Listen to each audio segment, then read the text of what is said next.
not affiliated with any other Israelite group or black militia group. Israel United in Christ is a nonviolent Bible-based movement.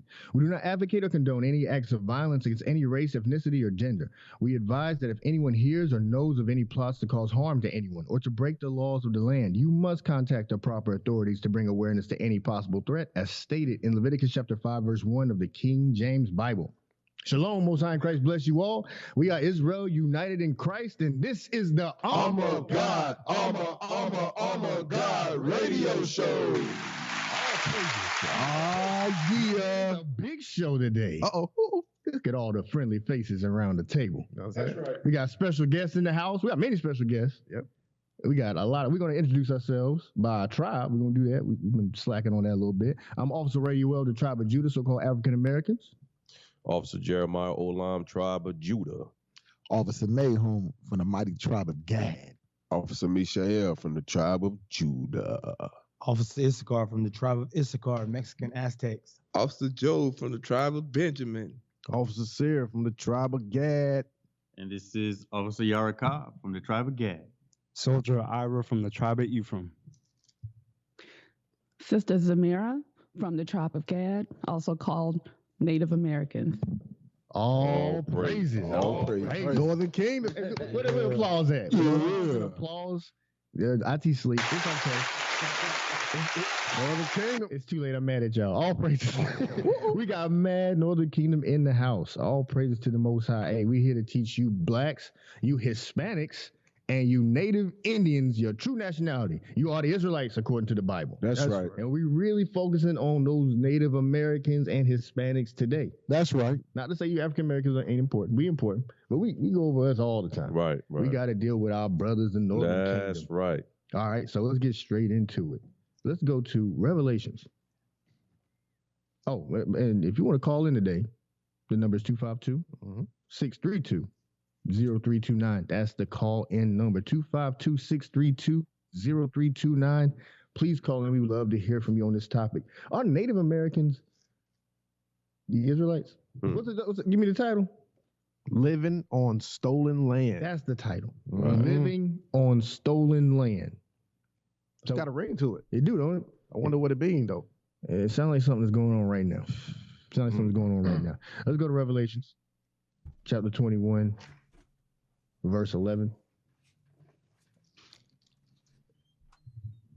This is the book of Revelation, chapter 21, verse 11. So Bring it out. Get your King James Bibles out, okay? Follow along with us. Read that. Having the glory of God, and her light was like unto a stone most precious. Give me a verse 1 of that chapter. Give me verse 1, see what we're talking about. Revelation chapter 21, verse 1. Come on. And I saw a new heaven and a new earth, for the first heaven and the first earth were passed away. After World War III, there'll be a new heaven, new earth. What it's going into is a new kingdom set up on earth. That's what it's talking about. Mm-hmm. Read on. And there was no more sea. Come on. And I, John, saw the holy city, New Jerusalem. So that's what it's talking about. He saw a city. He didn't see clouds. Right. He saw this holy city. What? New Jerusalem. Don't y'all want to go to New Jerusalem? Yeah. Fam, don't y'all want to go? Yep, I know I do. I'm trying to get New Jerusalem. Yep. Y'all tune in. Y'all see Christians say you follow the Bible. You want to go to New Jerusalem, right? Read. Coming down from God out of heaven. He says so tall like it's coming down from God out of heaven. Prepared as a bride adorned for her husband. Now jump to verse 11. So we're hearing this is a beautiful city. Read on. Verse 11. Having the glory of God. So the New Jerusalem has the glory of God. Read. And her light was like unto a stone most precious. Read. Even like a jasper stone, clear as crystal. Come on. And had a wall great and high. So it's not clouds, right? Right. This city got walls. Great and high. That's why I say it looked like it came out of heaven. Right. High walls. Read. And had 12 gates. Now, wait a minute. Wait a minute. Didn't Officer Jeremiah is here. Last week you spoke to a bishop, right? A bishop. That's right. Y'all spoke about heaven. Tell you about your experience before we read on. Yes. We just heard 12 gates. What's your experience with this? Exactly. So I asked the bishop, how many gates were in the kingdom of heaven. And he told me that he only heard of one, but it doesn't matter. This is what the bishop told me. Bruh. A Christian Does that make sense? And this is the kingdom of heaven that they shout and praise God to get into. Right. You don't know how many gates it is to go into the Lord's kingdom? You know why? They hear the same old song. One big pearly. One big pearly gate. That is powerful niggardry at work. That is some powerful. If the whole entire world have the opportunity to get into the kingdom, it'll probably take almost 2.5 years to get everybody checked in. Right. Mainly because when they display the one pearly gate, there's a fat white dude sitting at the desk right there. Right. Bruh. I don't think that's biblical. And a naked white baby. And a naked white baby is floating around the back. Exactly. Read on. The bishop didn't want to hear this from you, No, he Officer didn't. Jeremiah. He didn't want to hear. He didn't want to entertain that. He said, "Oh, I don't care. It don't matter." Yeah, he was so confused. He didn't even want to mess with John 3:16. He didn't even want to hear that. He had on the Sunday best. He sure did. It was the Easter suit. Sunday best. Easter suit. Easter suit. Mm-hmm. Go ahead. And at the gates, 12 Read it again from the angels. top. Y'all tuned in. Y'all call in if y'all never heard this before. Read it again from the top. Verse 12. Uh huh. And had a wall great and high, Uh huh. and had 12 gates. Why would it need 12 gates? And at the gates, 12 angels. So 12 angels. Ain't one fat white guy at a desk, at a kiosk. It's 12 angels guarding those gates. Right. Read. And names written thereon, And names written on the gates. which are the names of the 12 tribes of the children of Israel. Wait a minute. Right. Wait a minute, brothers. We've been had. We've been bamboozled. What happened? We've been hoodwinked. I thought all them tribes was gone. I did too. No, they're not gone, officer. What he said was they can only go see them on the Sabbath day, but they can't go see them because they got to cross the river. And if they cross the river, that's breaking the Sabbath. Oh, that's the confusion. Yeah, That's the confusion? that's what they said. They can't go over there because if the rocks throw up on the river, they be breaking the Sabbath. Hey, He needs some milk. hey, the Jewish man claims to be from the tribe of Judah, right? Because that's where you get the word Jew from, right? Right. But when you deal with the Mormons, I had a Mormon knock on my door and I had the Bible ready for him, right? And he said, I was like, "Oh, what's your nationality?" He said, "Oh, I'm Ephraim." I said, "How you Ephraim?" And he's a white man.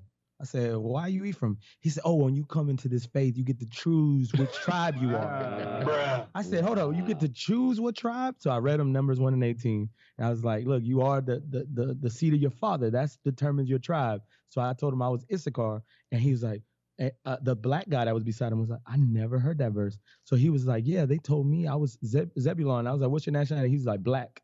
I was like, "You're not Zebulon, you're Judah." Right. So I edified him, and like I said, these religions, they try to grab the tribes and act like it's something you could just pick, but you can't just pick it. You got to be it by blood. Go ahead. Right. And just going back to that scripture with Revelation, right? It said it's a city, right? Right. And so right here, God is showing you how the city is constructed, right? When you come up to the city, there's 12 There you gates, go. Talk about it. right? So even when you enter into a certain country, if we were to go into Arabia or Pakistan, we know when we go into that country, we know the people that's in that place. Mhm. So when you come into the city of Jerusalem, you know the people that inhabit the city. Yeah. Right. So the reason why the 12 gates are there to let you know who's a part of that community. Exactly. And that's That you, is. blacks, Hispanics, and we talking about you Native American Indians. Exactly. And then also you got to look at it too. And I want all you listeners to think about it. Think about it. Why is there 12 angels at those gates? Uh-oh. Why is it? Those angels are there so it prevents entry for people who are not the citizens of that city. Right. Right. And also to point the direction of those that are of the other tribes, like, hey, this is not the gate that you belong to go, you're supposed to go through. If you Judah, go through Judah gate. If you Benjamin, go through Benjamin gate. Right. Well, if you of another nation, you can't have access at all. That's it. Bring it out. Yeah, it's the same. As you go back into, you look at the when you read back in the Old Testament and back in Exodus, when we was in the wilderness and we had the tabernacles, Right. hey, everything was set up according Exactly. to what tribe you was at, what family you were in. Everything was set in order. You know, everything is done decently in order when it comes to the Most High God. Okay, so so the tribes, they'll be in their own inheritance area. It ain't gonna be no confusion, no mix up. Ain't there gonna be no other nations in the midst of it. That's right. Can I get finish that? Finish that real quick. Go ahead. Finish that scripture. I know you got something. I want to get something right after that. Then it's all you. Go ahead. verse 13. Come on. On the east three No, gates. read it again from the top. Verse 12. Uh-huh. And had a wall great and high, and had 12 gates. Ask your pastor, what's up with these 12 gates? And at the gates 12 angels, and names written thereon, which are the names of the 12 tribes of the children of Israel. Give me Romans 11. Uh-oh. Uh-oh. Because your pastor, like Officer Issachar said, they just picking tribes like it's a car club or something, or like it's Halo teams or something. You get a tribe. You get a tribe. You get a tribe. You believe that? Hey, bro, You get a come on tribe. now, dog. Hey, you know what the pastor Come said, Officer on, Jeremiah? man. He said, once you accept Christ, you did become a part of one of the tribes. Right. It's not a scripture. But let's see what the scriptures say. Read that. 11:1. This is the book of Romans, chapter 11, verse 1. Bring it out. I say then, hath God cast away his people? Mm. God forbid. No. God did not get rid of the 12 tribes of the children of Israel. Because in order for them to say, as long as you believe you're an Israelite, that means he had to do away with all of them, which will make that verse Right. a lie. A lie. Wait a minute. Read it again. Uh-oh. Read it again. I say then, It's New Testament, ain't it? New that's Bible right there. Bible. That's Bible right there. Read. hath God cast away his people? Did God get rid of the original Israelites? Uh-oh. God forbid. God says no. Read. For I also am an Israelite A lot of of people ain't no Paul Israelite. Come on. of the seed of Abraham, of the tribe of Benjamin. Read on. God hath not cast away his people, which he foreknew. He foreknew. That also means for God so loved.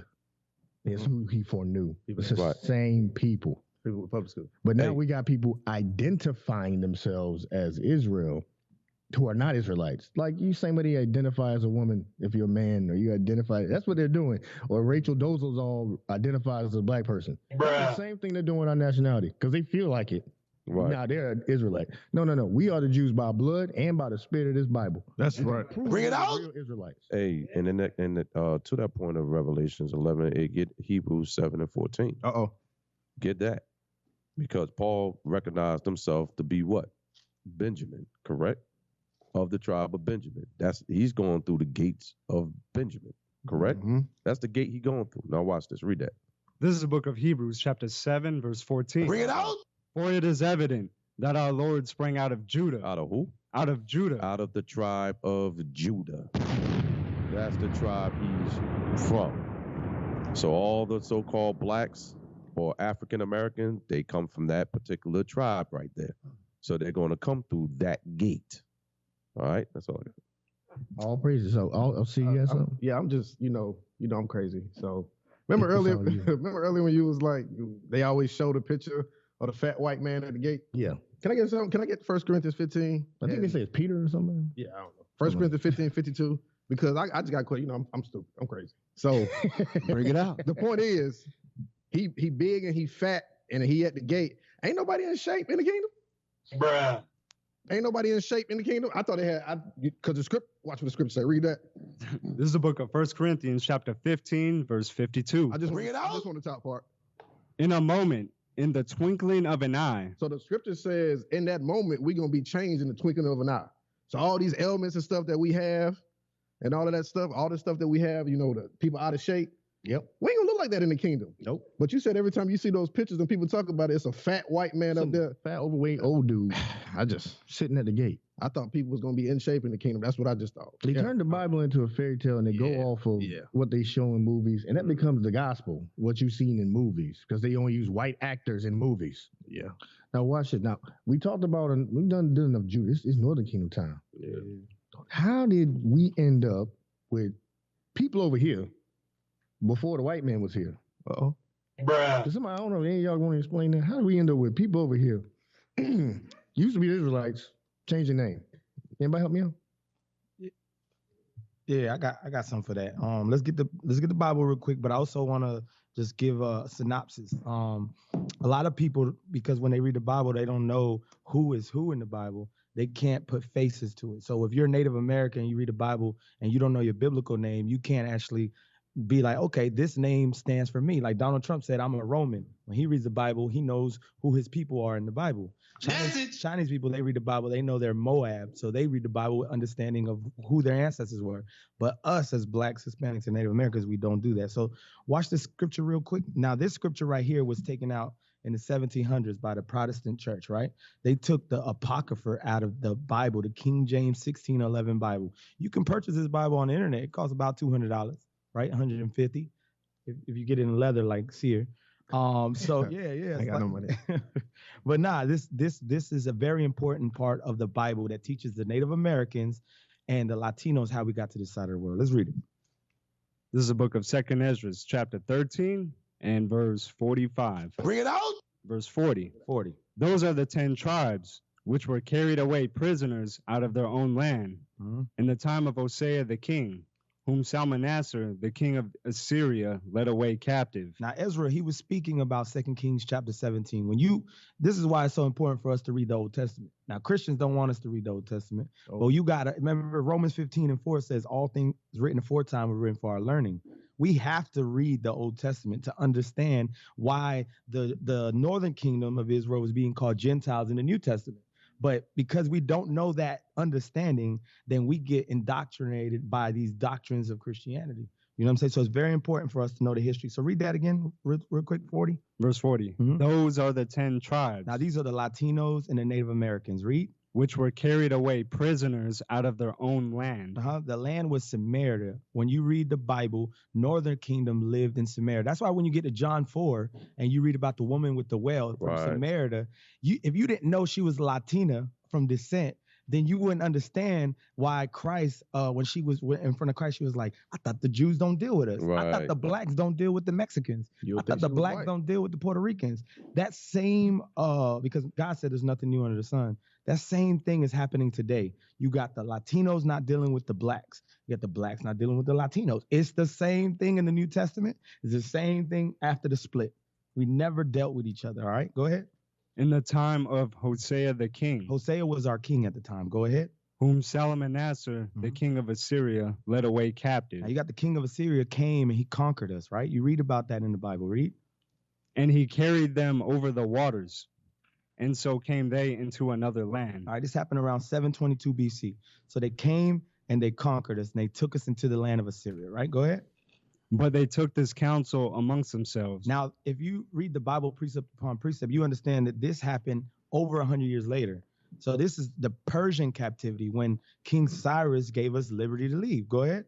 That they would leave the multitude of the heathen and go forth into a further country where never mankind dwelt. So the land that the side of the world that we were about to leave was the eastern side. We were about to venture off to the western side of the world, which they called the New World, because nobody supposedly lived over here, right? Right. That they might there keep their statutes. So now this is very key, because why? Because I got a book I want to bring out. Why did the Native Americans have fringes? I know, sis. You are.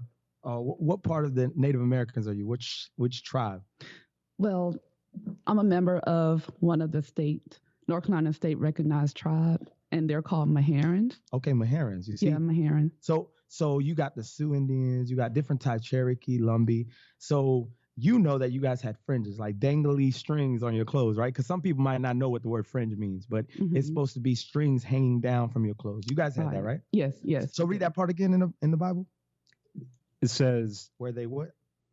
Where never mankind dwelt. Go ahead. That they might there keep their statutes. Fringes is a statute for the Israelites, putting on fringes. So my sister right here, Zamira, said they had fringes, right? Go ahead. Which they never kept in their own land. Because we were going off in our own land. But now we're in a new land. We're supposed to be trying to keep the commandments, right? Can you read this for me, Cedar, right here? All the pink. I'll read it. Okay. Watch this. So now we're going to read a book. I'll read. This is Northern Kingdom take over. I'm just going to read. I do got a question, though. Go ahead. Before you read that, this says they came across the water. So they ain't come across the Bering Strait? No. Oh, wow. Okay. So I'm sorry. That's very important. That's very important because I'm sorry. They try to say we came through a part of the world that right now with all the technology, you would be put to death because of the temperatures. But it don't matter what jacket you got. It don't matter what Nike shoes you wear. But back in the day when we were supposed to be butt naked, we made it through. But today with all the clothes and all the technology we got, that the GPS, we would have died. You know what I'm saying? It don't make no sense. The Bering Strait is just BS. So you mean to tell me the stuff that we learned in school about our history is a lie? Oh man, how could you learn the truth from people that tell you that Columbus discovered something when people are already here? That is powerful niggatry at work. If Columbus came over here, did he come to the Bering Strait too? Now he didn't take. That's a good question. Hey, we're gonna find out how Columbus got over here. Miss Gaddy, my 5th grade teacher. Okay, liar. We're gonna talk. He needs some milk. Let me add to this point real quick. So there's a book called The Hope of Israel, right? And it's going to go into how the Native Americans and the so-called Hispanics, here, go ahead, right here in the middle of the paragraph, how they eventually, we're going to find out how we kept the laws on this State part the of the name book. and what tribe you from. So this is Soldier Ira from the tribe of Ephraim, the so-called Puerto Ricans. Right.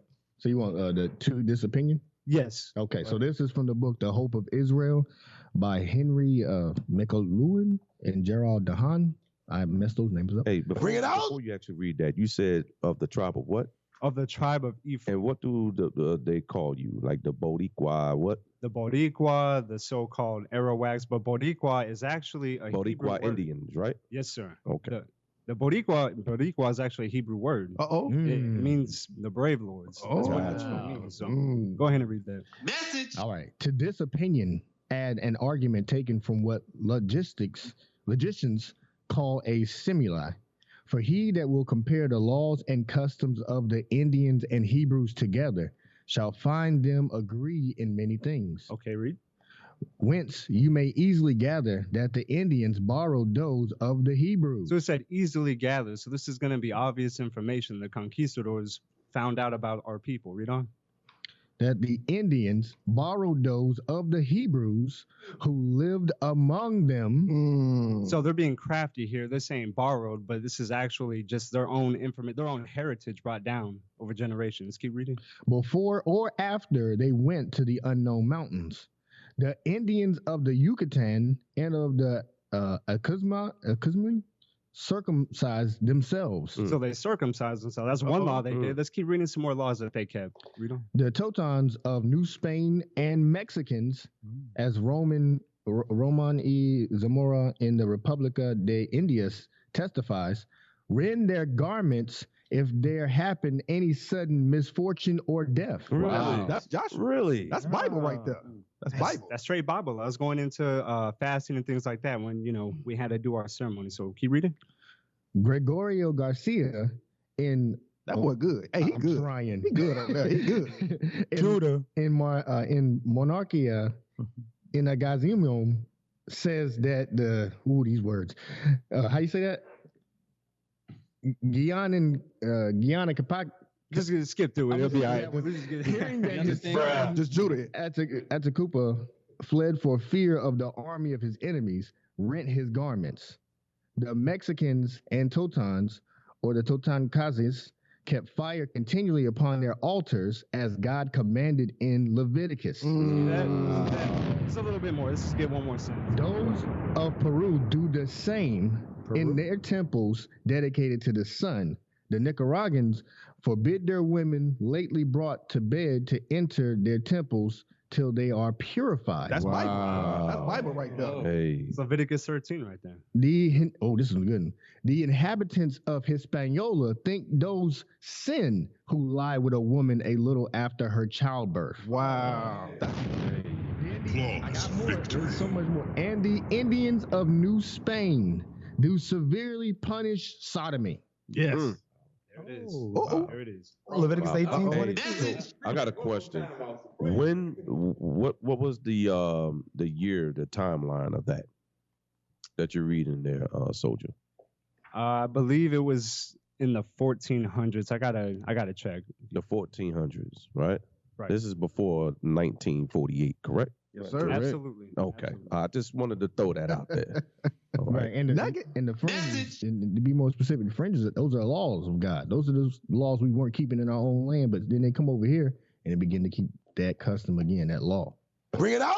You got that that part of the book? Yep. Lost Tribes and Promised Lands, The Origins of American Racism by Ronald Sanders. Hey, I gotta say something because maybe later, Lord's will, we got the 2 hours today. Max Kellerman, he said that today in the age of internet, he said that the football players, Ice Cube, and all the people that have been coming out, all the celebrities that have been coming out that we're the Israelites, they don't have enough information to back it up. And it's kind of true in their aspect because they learn that they're Israelites and then they just run with it. And because they haven't studied, they have nothing to back it up. So now somebody that studies the Jewish belief can kind of confound them. Mhm. But as you can see, Max Kellerman ain't calling in today, right? So we know that we got the right information. We got them books that your ancestors wrote. So now he can't call in and try to debate us. Bring it out. That's the crazy stuff. So, but we're gonna read a book from your ancestors, Max Kellerman. Go ahead. All right, so this is page 187. You want the highlighted portion? Yes, sir. Yes, sir. It says, Duran came to see elements of a Judaic character in the old Aztec religion. Now, I want you guys to know who Duran is, right? Duran lived in 1537 in Seville.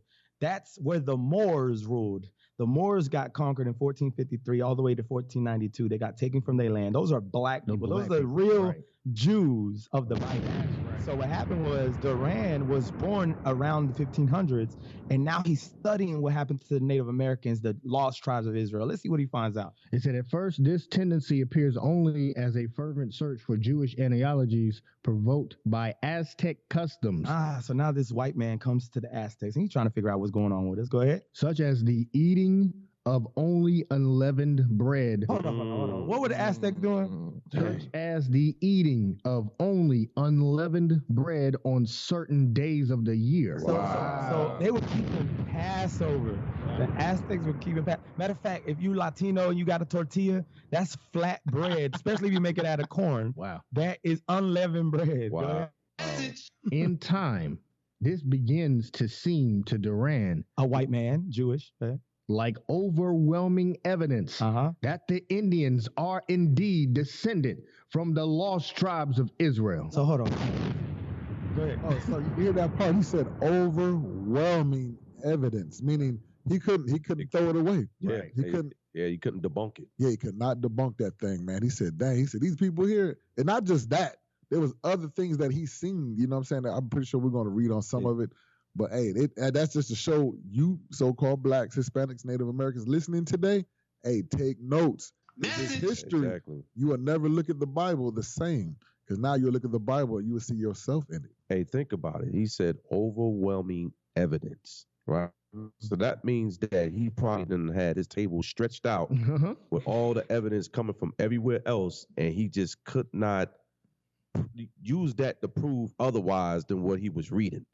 So he basically had to knock all his books, just picture it, knock all the books off the table and sit there with agony pulling his hair like, oh my God, these are the people. Right. I want to ask this Zamir, because I know our Native American tribes, they are heavily entrenched into the powwows, into their culture that they have today. So you being from one of the tribes and a part of a community, when you heard this information, what was your reaction to it when you seen that we was actually, the Native Americans was actually Israelites?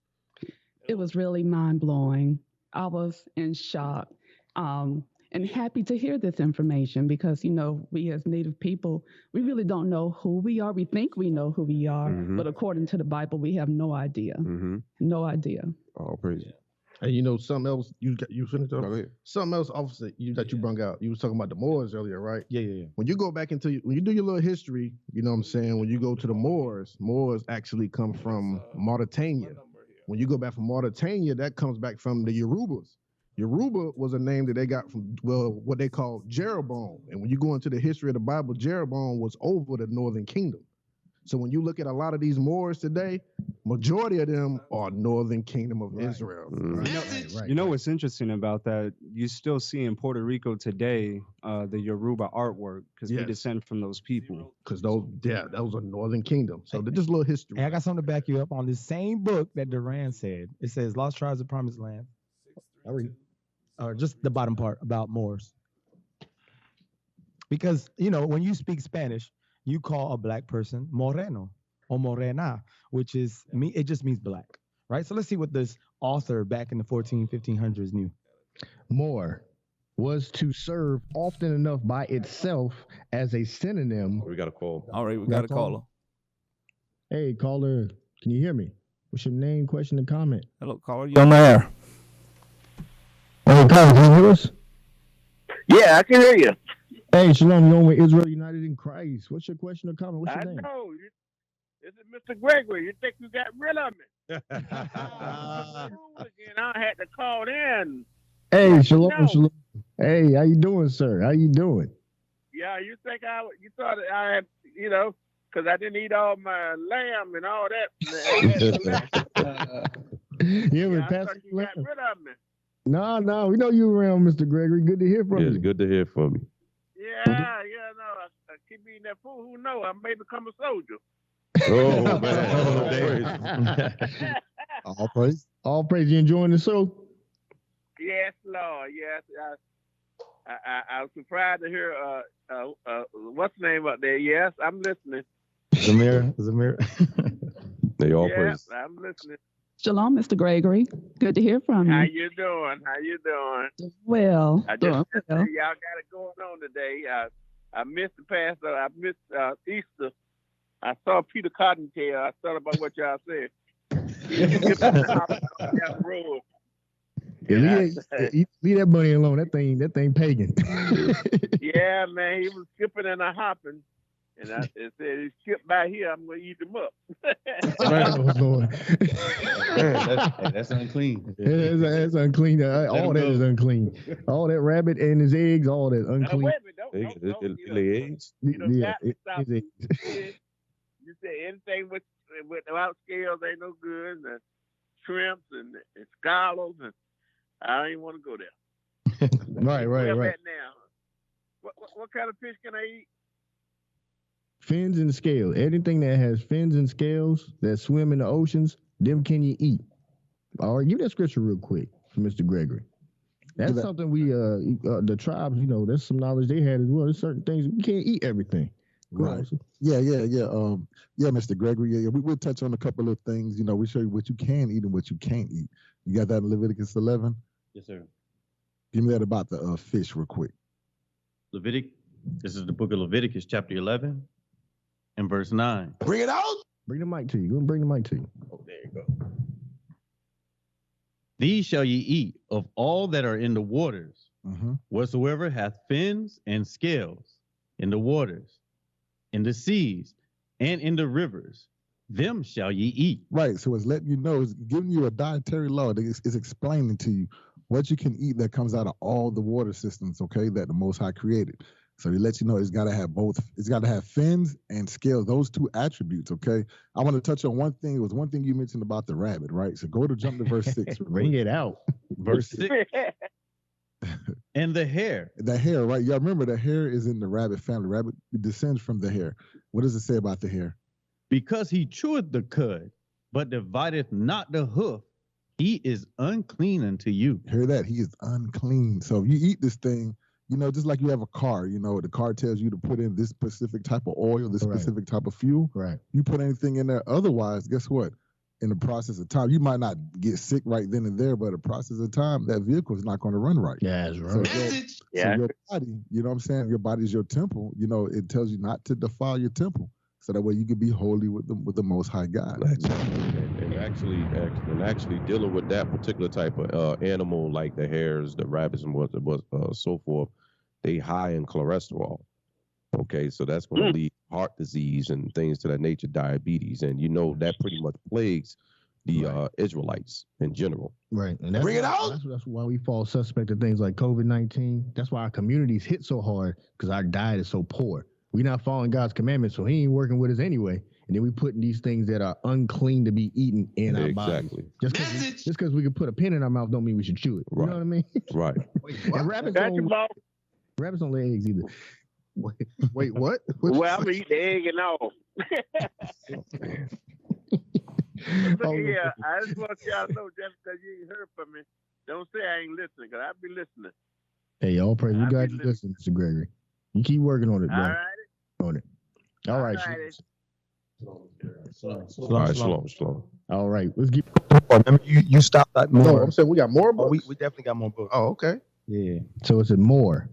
More was to serve often enough by itself as a synonym for blackamoor, or Negro. Hold on, or what? Or Negro. So the so-called black man, all right? You ain't no Asiatic black man. Yes, you were called a Moor at one time, but before you were called a Moor, you were an Israelite from the tribe of Judah. Right?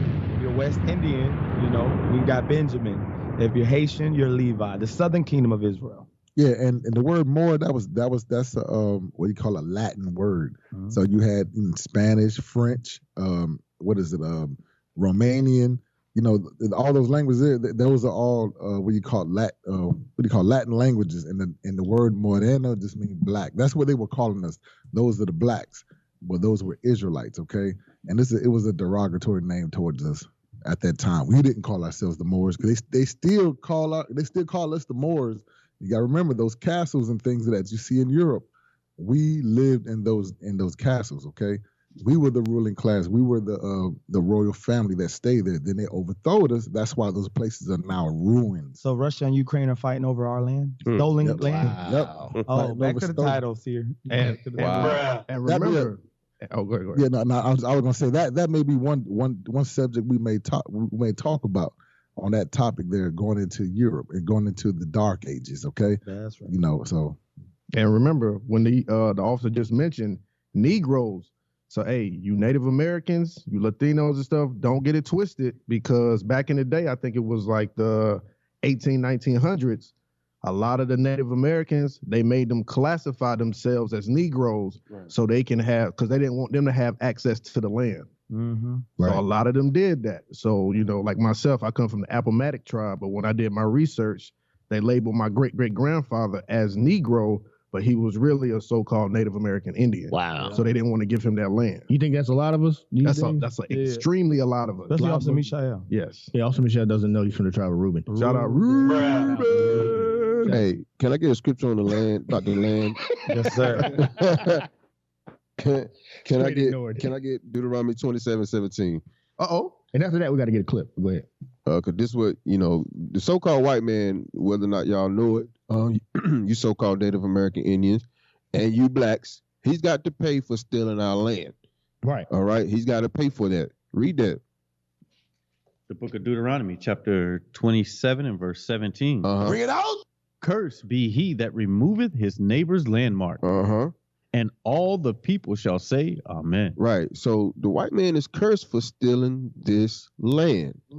He got a heavy penalty and judgment to pay for taking this land away from you so-called Native American Indians, you Seminole Indians, you Hispanics, you Puerto Ricans. This land, this side of the world belongs to you. Right.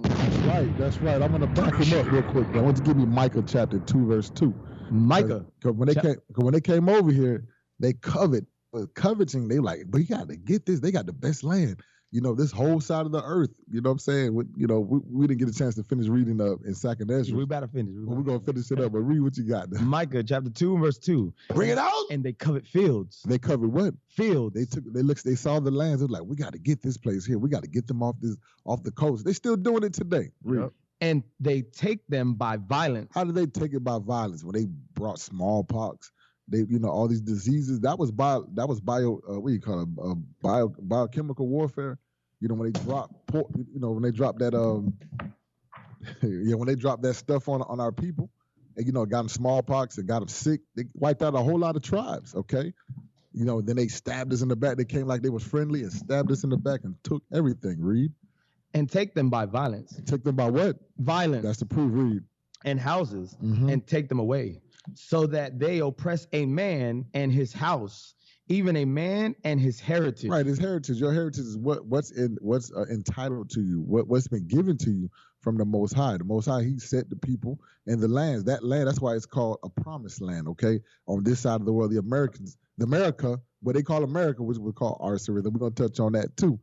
That was promised to the so-called Native Americans and Hispanics, okay?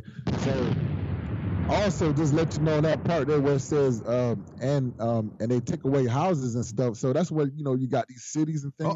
You got the you look at some of those cities, you got Indian mountains and stuff. You know what I'm saying? That those were burial grounds. You got a lot of places that was cleared already. That's where they made these big cities. Look at New York.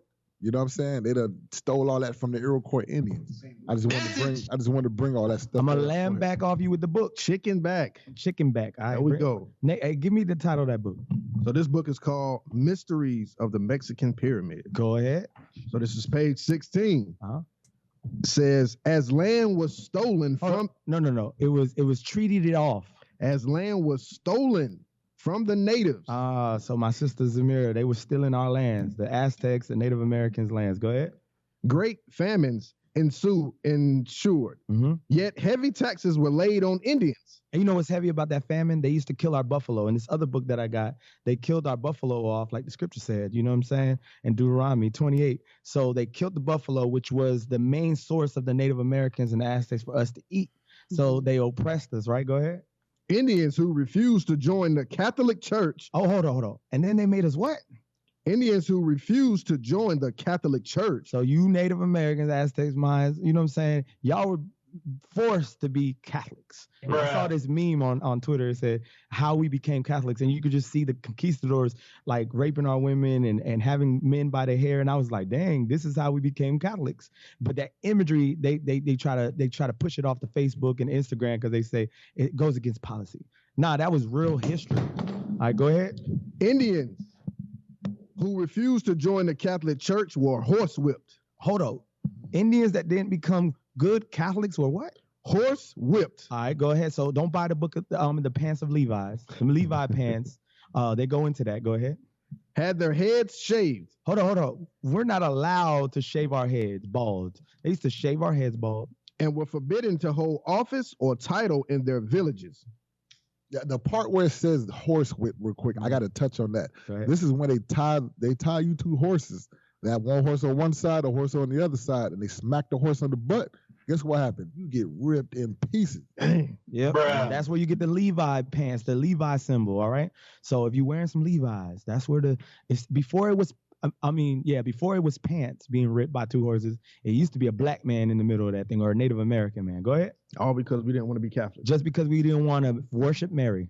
Go ahead. For failing to attend mass. Or for practicing any of his old rites, an Indian could receive his own rights, which is Passover, the things that we were fringes. If you didn't want to take off your fringes, go ahead.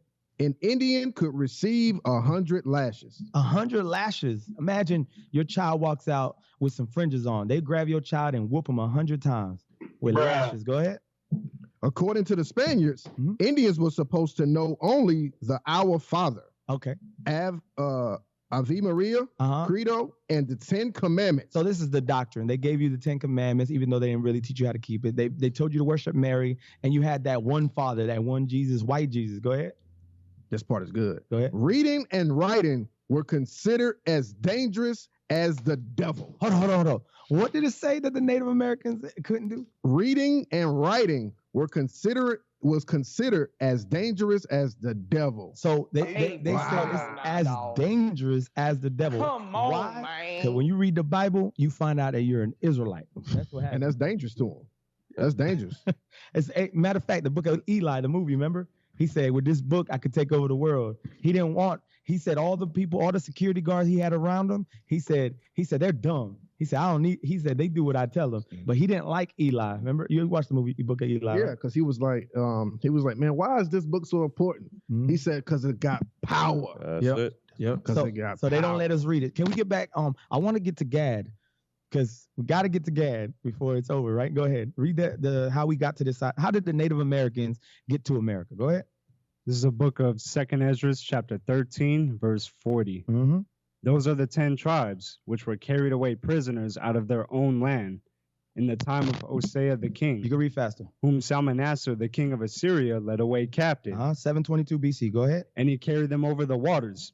And so they came into another land. But they took this counsel amongst themselves, that they would leave the multitude of the heathen and go forth into a further country, where never mankind dwelt. Go ahead. That's the Americas. Read. That they might there keep their statutes, which they never kept in their own land. Fringes, Passover, all those things that we just read in the books. Read. And they entered into Euphrates by the narrow passages of the river. This is how they maneuvered from that side of the world to this side of the world. For the Most High then showed signs for them and held still the flood till they were passed over. When you read the Bible, Issachar knew times he used the stars to navigate. So the northern kingdom used the stars to navigate. Go ahead. For through that country there was a great way to go, namely of a year and a half. And the same region is called Arsareth. So can we put that in the Jewish Encyclopedia, officer?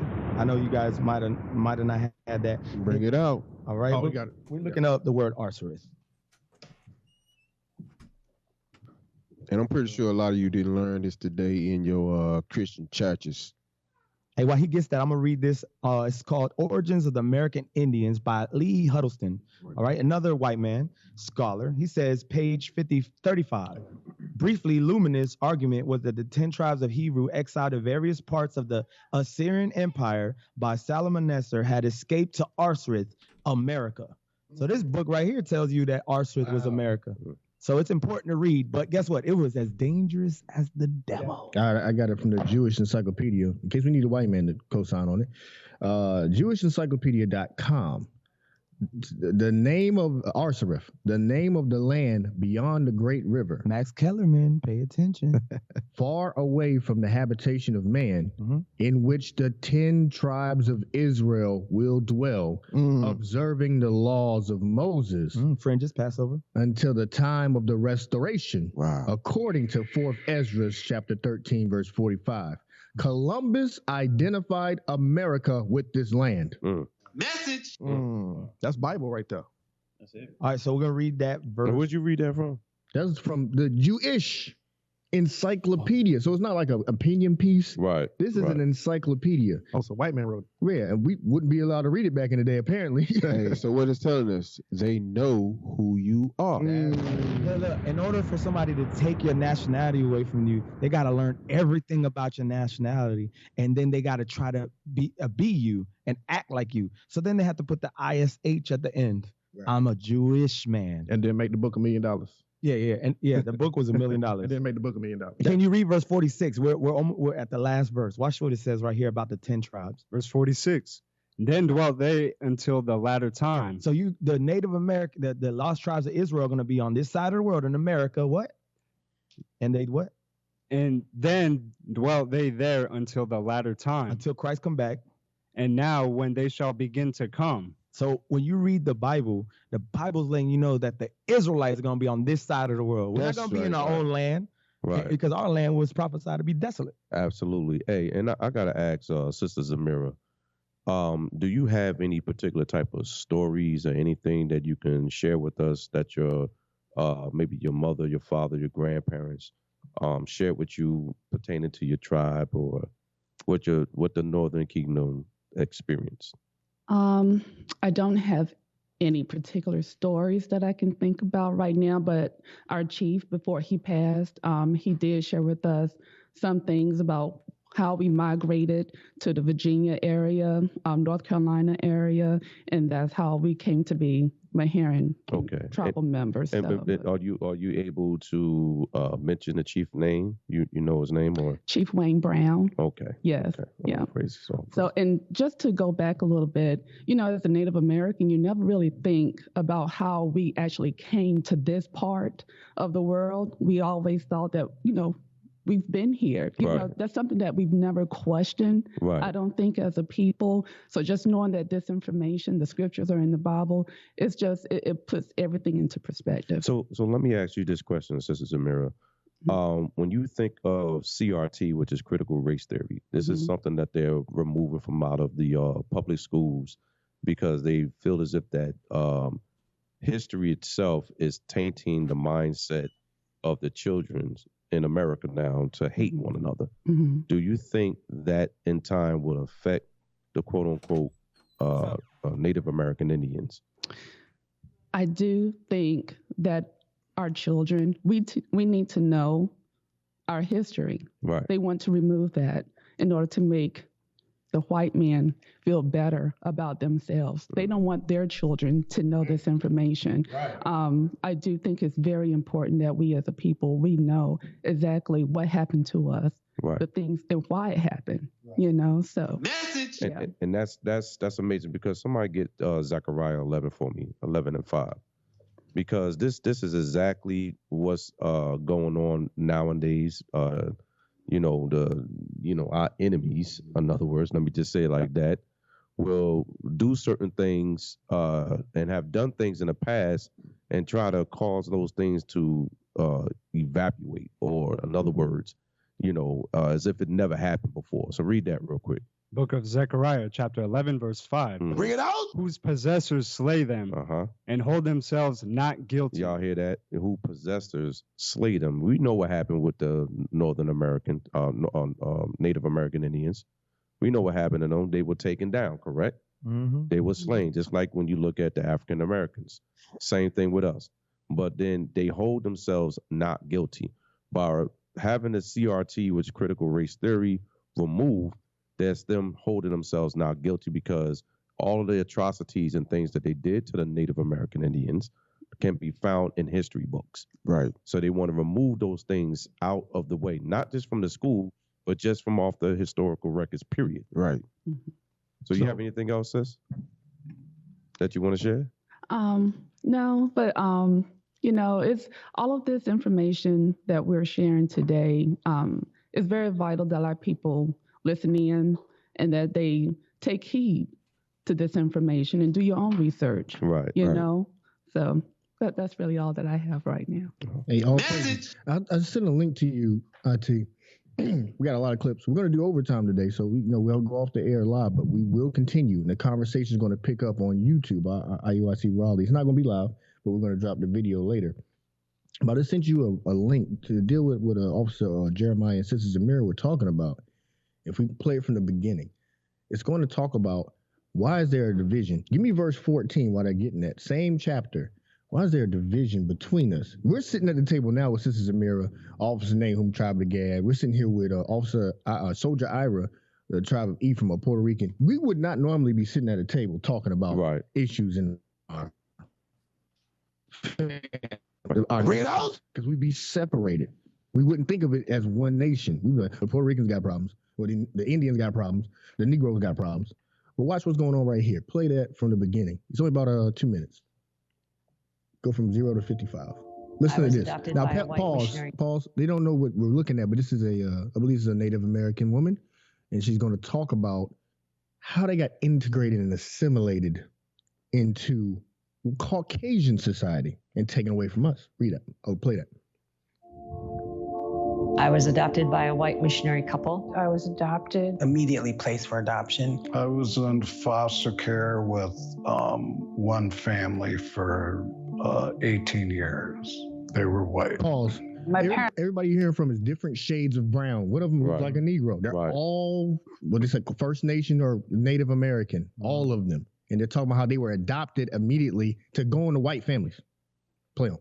Parents loved us, and I understand that, but at the same time, they took the idea that they were saving us from ourselves. Being saved, and I should be grateful for the life that I've been given, because any child on the reservation would give anything to live as I was living. They took us away from our mom. They came marching right in and literally took us and thousands of other children from their homes. It's a way to eradicate us.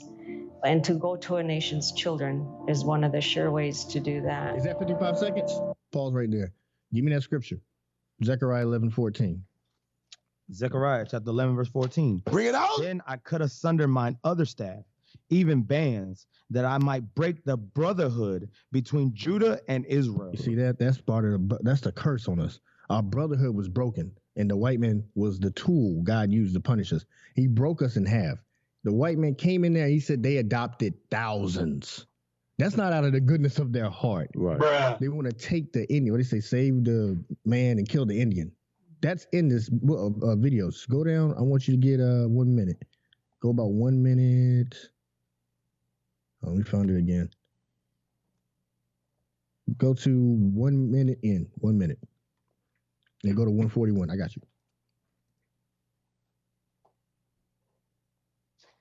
Just 1 minute. Go ahead, play. Start at 1 minute. Real quick. To eradicate Native Americans. Hold on, no. You got to go back to 1 minute. I'll tell you, play for 1 minute. Yo, wait, go ahead. and brutal legacy of attempting to eradicate Native Americans. They can't hear it. It says For centuries. It said the U.S. has a long history of eradicating Native Americans. Go ahead, play. The U.S. has a long and brutal legacy of attempting to eradicate Native Americans. For centuries, they colonized Native American lands and murdered their populations. They forced them west and pushed them into small, confined patches of land. But Native Americans resisted. A Board of Indian Commissioners report said, instead of dying out under the light and contact of civilization, the Indian population is steadily increasing. And that was an obstacle to total American expansion. So the U.S. found a new solution to absorb and assimilate them. Pause. That's what I want. It said, go to Exodus real quick. We only got a few minutes, but we're going to go overtime. Go to Exodus. You know what I want. It said they tried to just kill us, the Native Indians, and it didn't work. We grew. Give me that in Exodus. You know what I want. Exodus, come on now.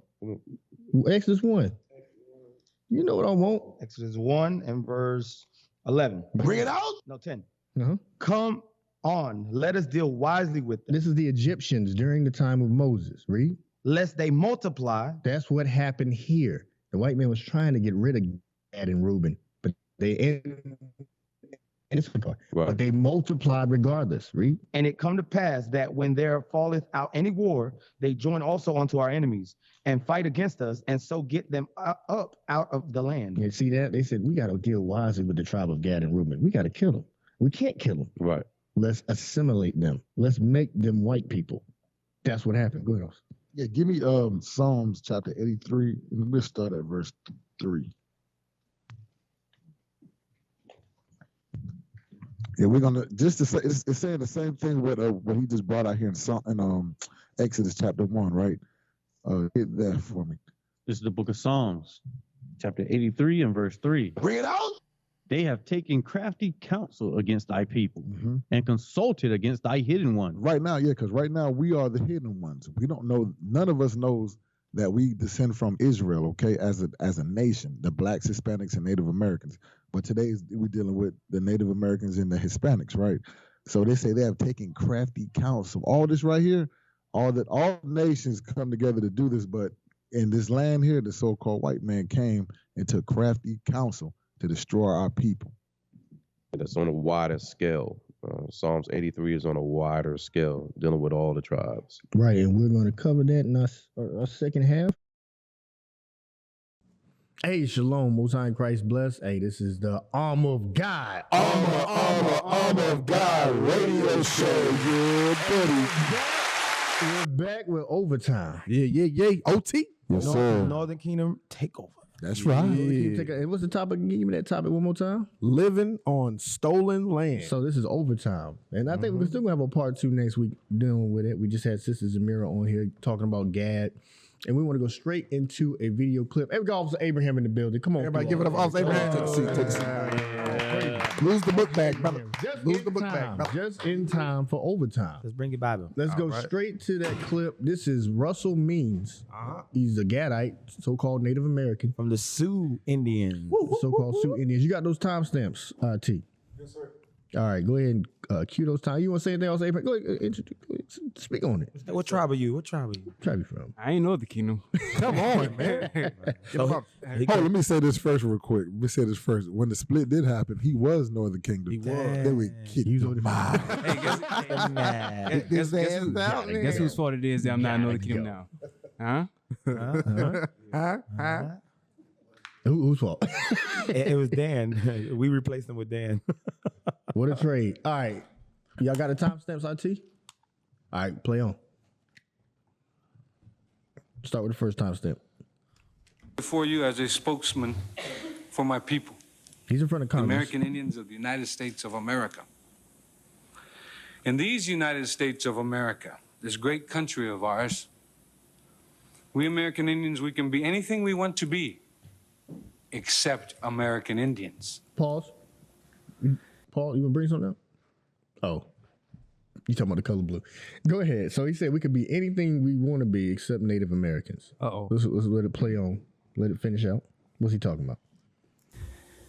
And that is created by the laws of this nation and condoned by its subsidiaries, the so-called tribal government, and designed for the Indian to fail, to be expendable, to be eliminated. Pause. I take you back in your history. Pause. Y'all catch that? I caught it. I caught it. What you got? What y'all seen there? I got something. Hey. Give me Jeremiah 17:4. Uh-oh. Because this is what it's going into. He said, hey, they trying to take his heritage from the people, man, from our people. They want to destroy you. They don't want you to know who you are. They want you to go and conform to them. But this is all prophesied from the Most High God through the prophet Jeremiah. Give me that. The book of Jeremiah, chapter 17 and verse 4. Bring it out. And thou, even thyself, shall discontinue from thine heritage. Hear that? We're going to discontinue from the heritage. Who gave us the heritage? That I gave thee. That's the Most High God. And I will cause thee to serve thine enemies in the land which thou knowest not. Right. So that came to pass, But in this instinct right here, the Native Americans were already here in this land. You know what I'm saying? But this also happened with the Southern Kingdom, which is your so-called American blacks and your Caribbean blacks and Levi. They came to this land, in slavery on slave ships. But also a lot of the Gadites, which is the so-called Native Americans and them and Hispanics, they got shipped to Europe as well. You know what I'm saying? They came to another land and had to serve, but also had to serve servitude here in America. Right. All praises. Y'all got anything else on it? I'll bring that out. Keep going. Put it on. So he said America and their subsidiaries, the tribal government. You know what I'm saying? The white man run the tribal government. Bruh. The tribal government is supposed to govern the reservations, the tribes of Gad and Reuben. When you set a powwow, we went to a powwow before, right? You got certain leaders there. And the leaders, the one we went to, they eventually found out we was up in there. They threw us out. And the thing is, those people don't represent their people, which is what he's going to go on to say. They represent the white man's hand over the tribes of Gad and Reuben. Yep. Go ahead, play. Boy, ain't no way, boy. Shit. Boy, ain't no way, boy. After the American Indian hostiles had been subdued and forcibly confined to Indian reservations, it took approximately 30 years, one generation, for us to adjust and become economically viable. Contrary to what the anthropologists say and what we even ourselves are taught as Indian people. However, allotments were made smaller, our remaining lands were open to homesteading, and we were forced into reducing our livestock. Nevertheless, we made the adjustment again in less than half the aforementioned time, 15 years. Wait a minute, hold up. Economic. Hold up, pause that. Did y'all hear what he just said? He said they gave us 30-something years to get it right, but we did it in half the time. You know what that sound like to me? That sound like Genesis 25. Because it said one people will be stronger than the other. Right. So they did it in a smaller amount of time.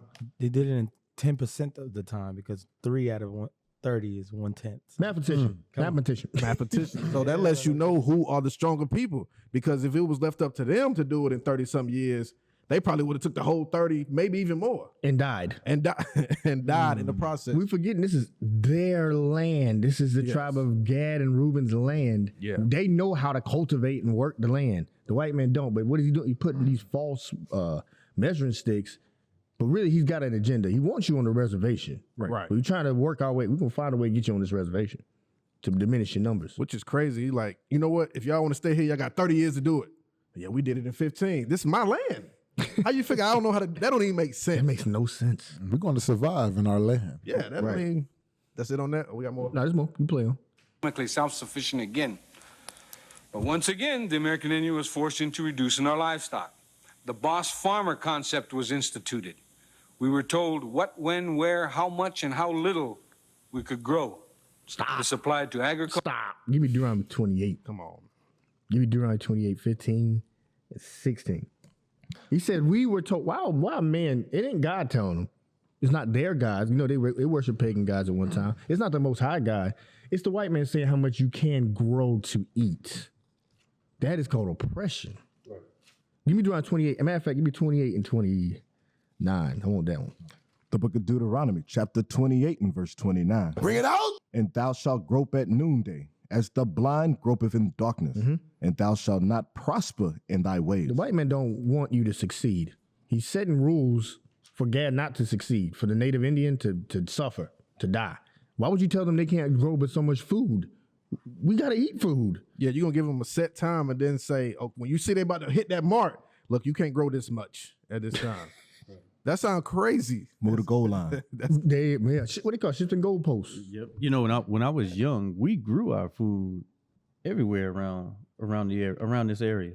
And as I got older, they were putting restrictions on it in. I saw that personally because we didn't go to the store. We if we didn't have it, we went to somebody down the street on the corner who had a different crop or whatever they had, and we purchased it from them. But now you can barely even go outside and grow, make a garden in your yard. Right. And they got your neighbors, our own people, that'll run and tell if you go out there and plant something. Damn, man. Bruh. Hey, you know how they replaced it? They said now, instead of going to your neighbor's garden or your neighbor's farm, it goes to this farmer's market off of exit so-and-so. Right. Here's this farmer's market. So there we go. We all do it that way. Right. Hey, and remember what the Indians called the white man when he first came over here? A snake. Let's get a verse. Let's get Psalm 55 and verse 20, because he remember all these laws and stuff he have set up. He never kept none of it. Right. He never kept none of the laws. The treaties. Yes. The book of Psalms, chapter 55 and verse 20. Bring it out. He hath put forth his hands against such as be at peace with him. So that's what he did. He came over here and played like he was at peace with the northern kingdom. But read on. He have broken his covenant. That's what the white man always did. He broke his covenant. He always broke a covenant. Right. You never could believe in nothing he said. He ruled by war and by deception. Yeah, that's how he do it. Talking about we sold America for $22 and some jujubes. That don't make no sense. I don't even like jujubes. Yeah, whatever. But read on. Verse 21. The words in his mouth were smoother than butter, but war was in his heart. So you see that? That's what he came over here with, that war. That's all he was ever about, was war. His words were softer than oil, yet were they drawn swords. So you see that? So that's the so-called white man today. That's him. That's him. You got something else? You got something? Yeah. That's like that part there, what he said about the oil. Read that part there, that little part about the oil. His words were softer than oil, and yet they've drawn swords. Right, hear that. That's let you know that's the same thing they do today. They speak to you all nice and calm. But guess what? And deep down inside of his mind, he got a plan B on you. He like, I'm going to set him up, and I'm going to take over what he got going on, or I'm going to kill him and take it from him. Right. Hey, bro, come also, on now, dog. Also, when you watch some old cowboy Come movies, on, man. what did they call Esau? They call him the blue-eyed devil. Yeah. Right. Hey, go back to Deuteronomy 28:29. I want to finish that real quick. It's still going into the same point. This is oppression. The book of Deuteronomy, chapter 28 and verse 29. Bring it out. And thou shalt grope at noonday, as the blind gropeth in darkness. Come on. And thou shalt not prosper in thy ways. Read on. And thou shalt be only oppressed and spoiled evermore. Spoiled is like robbed and spoiled. It talks about in other parts of the scriptures. Yep. Spoiled. That's why they come with that subtlety. Be like, oh, we want to make an agreement with you. You can't grow with so much stuff. He's destroying you. Yeah. He's destroying your mind. Now you sitting there thinking, I'm not allowed to feed my family properly. Right. So I'm not going to feed my family properly. That do something to the native Indians' mind, as we're going to see in this clip. I'm going to tell you, it messed their mind up the way they were taught. But that's all I got. Yeah. Go ahead. Cause I know, and we keep playing it. It's I can't remember the TV show, Hell's on Wheels or Wheels. Hell on Wheels. Hell on Wheels. The so-called Native American was talking to the white man, and he was like, he seen them. They was building train tracks, and he was like, "Why are y'all building these train tracks?" He said, "Oh, this land right now, this part, it belongs to the United States government." Right, he said, "Did y'all trade for it?" He said, "No." No. Did you buy it from me? No. No. Did we vote on it? No. Then how do you own it? And then it got real quiet, and then it went to a commercial. That's what Esau does. That's what it does. But you can play it. Yeah, play on. Culture and our livestock. Again, we recovered in a time span of approximately 15 years. We were so successful in our third recovery that the American Indians enjoyed the finest of economic times, while the rest of the industrialized world was wallowing in the Great Depression. All right, stop right there. Stop. Wow. So they told him 3 times, you got 30 years to do this. Every time they did it in half the amount of time, while the rest of the world, quote unquote, Esau, was still struggling to make economic work. Remember the great. Go ahead, also. No, I'll just say we were right back in Goshen again. Right. In the Great Depression, y'all don't know. I think that's the 20s, right? Yep. I don't know. Late 20s, early 30s. Yeah, late 20s, early 30s. That means the white man was really, really impoverished. Guess what? I never thought about it. You about to say what was Gad doing? Oh, okay, yeah. What was Gad doing at that time? People that could grow their own stuff while the white man's going through a depression. Y'all just out there just growing stuff like we good. What's wrong with y'all? Y'all the power? We good over here. We ain't never need it. I got a question. What year was the when they did the Oklahoma bombings and the Tulsa? What year was that? 95. Huh? Like 95. 19 what? Can you say on the mic? I think it was like 1995. No, you said Tulsa. Oh, you said I'm thinking about the Oklahoma. Oh, yeah, Tulsa. Yeah, I'm thinking about something else. He went to Judah. Yeah, I went to Judah that time. Black Wall Street. 1921. 1921. So that's around that time, right? That same time frame. That is around there. So the Great Depression, yeah. So what was? You got to remember who got sent out there to the West. So like you said, it's called Black Wall Street, but you got to realize that was Gad, Reuben. Let me bring it up today. Gad is your so-called Native Americans. Reuben today will be your Seminole Indians. Okay, there you go. That's the ones that got pushed out there in the Midwest, and you had your blacks, your cowboys and stuff during that time. So guess what? They was doing well. That's why it was called the Black. Oh yeah. Go ahead. No, go ahead. No, go ahead. That's why it was called Black Wall Street. They was doing business. Everything was growing. Was doing right. They were taking Esau out of business. We were trading. We had things set up with other countries. And guess what they did? They dropped bombs on us. That's where that song come from. They dropped a bomb on Yeah, me. Gap. Baby. So it's called the Red Summer. So Great Depression ain't got nothing to do with Esau claiming that they was in war or fighting with other countries or something like that. No, it was because the Native Americans in Northern Kingdom of Israel was flourishing and they wasn't. It wasn't. So that's the real Great Depression. Wow. Okay. That ain't what I got taught in school. Hey, we're gonna jump to 1128. This gonna deal with, and then let y'all just let the Northern Kingdom take over. 1128 in that clip. Let's y'all got something. No, we waiting on you. Yeah, give me 1128. Same clip. In a minute. We waiting on you. All right, IT 1128. Well, since we're waiting on that, they had on the show, if some of y'all saw it on Them, right? On Amazon Prime. The show called Them. The show called Them.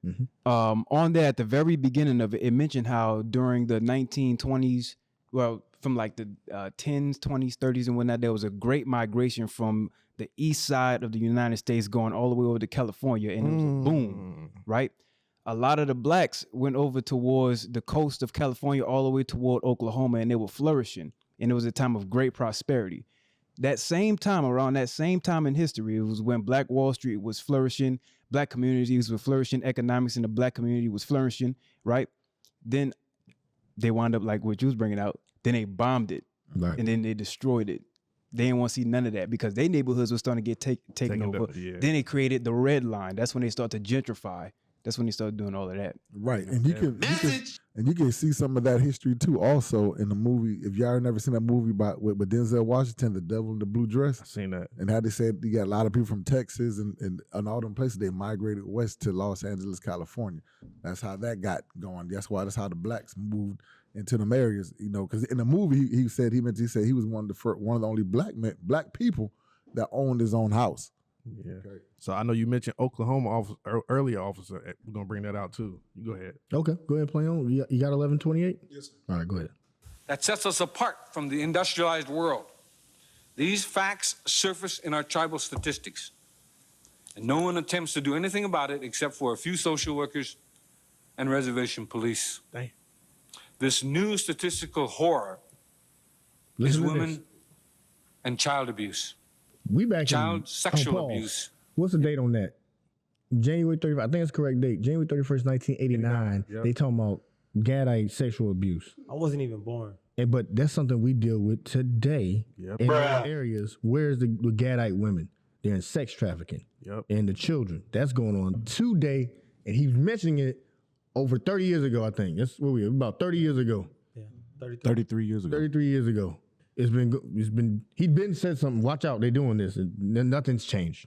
Go ahead, read it, play them. Yeah, because a Native American, a so-called Native American sister said they come and traffic us because nobody is looking for us.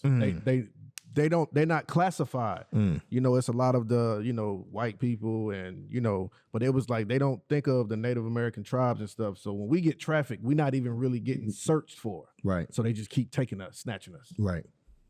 Go ahead. Is epidemic on Indian reservations, and all you hear are whispers. This abuse can be directly attributable to the schools on the reservations.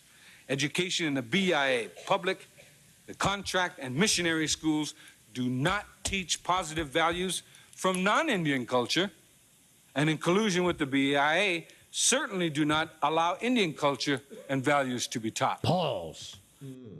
Y'all see that? Y'all hear that? He said you're not allowed in the school system to teach Native Indian values or even regular good values. He needs some milk. You understand that thing? They do not eat. They're corrupting people in the school system. I know you got something on that. You know what that sound like? That sound like what they do with the Bible. Right. Don't bring the Bible in here. Translate it. Oh, you can't talk about that Native American Indian stuff in here. Why? Because eventually we talking about that. Bible is going to come out because we line up with it. Right. Hey, on the research channel somebody can go to, I put an article up dealing with the school. It's above the maps.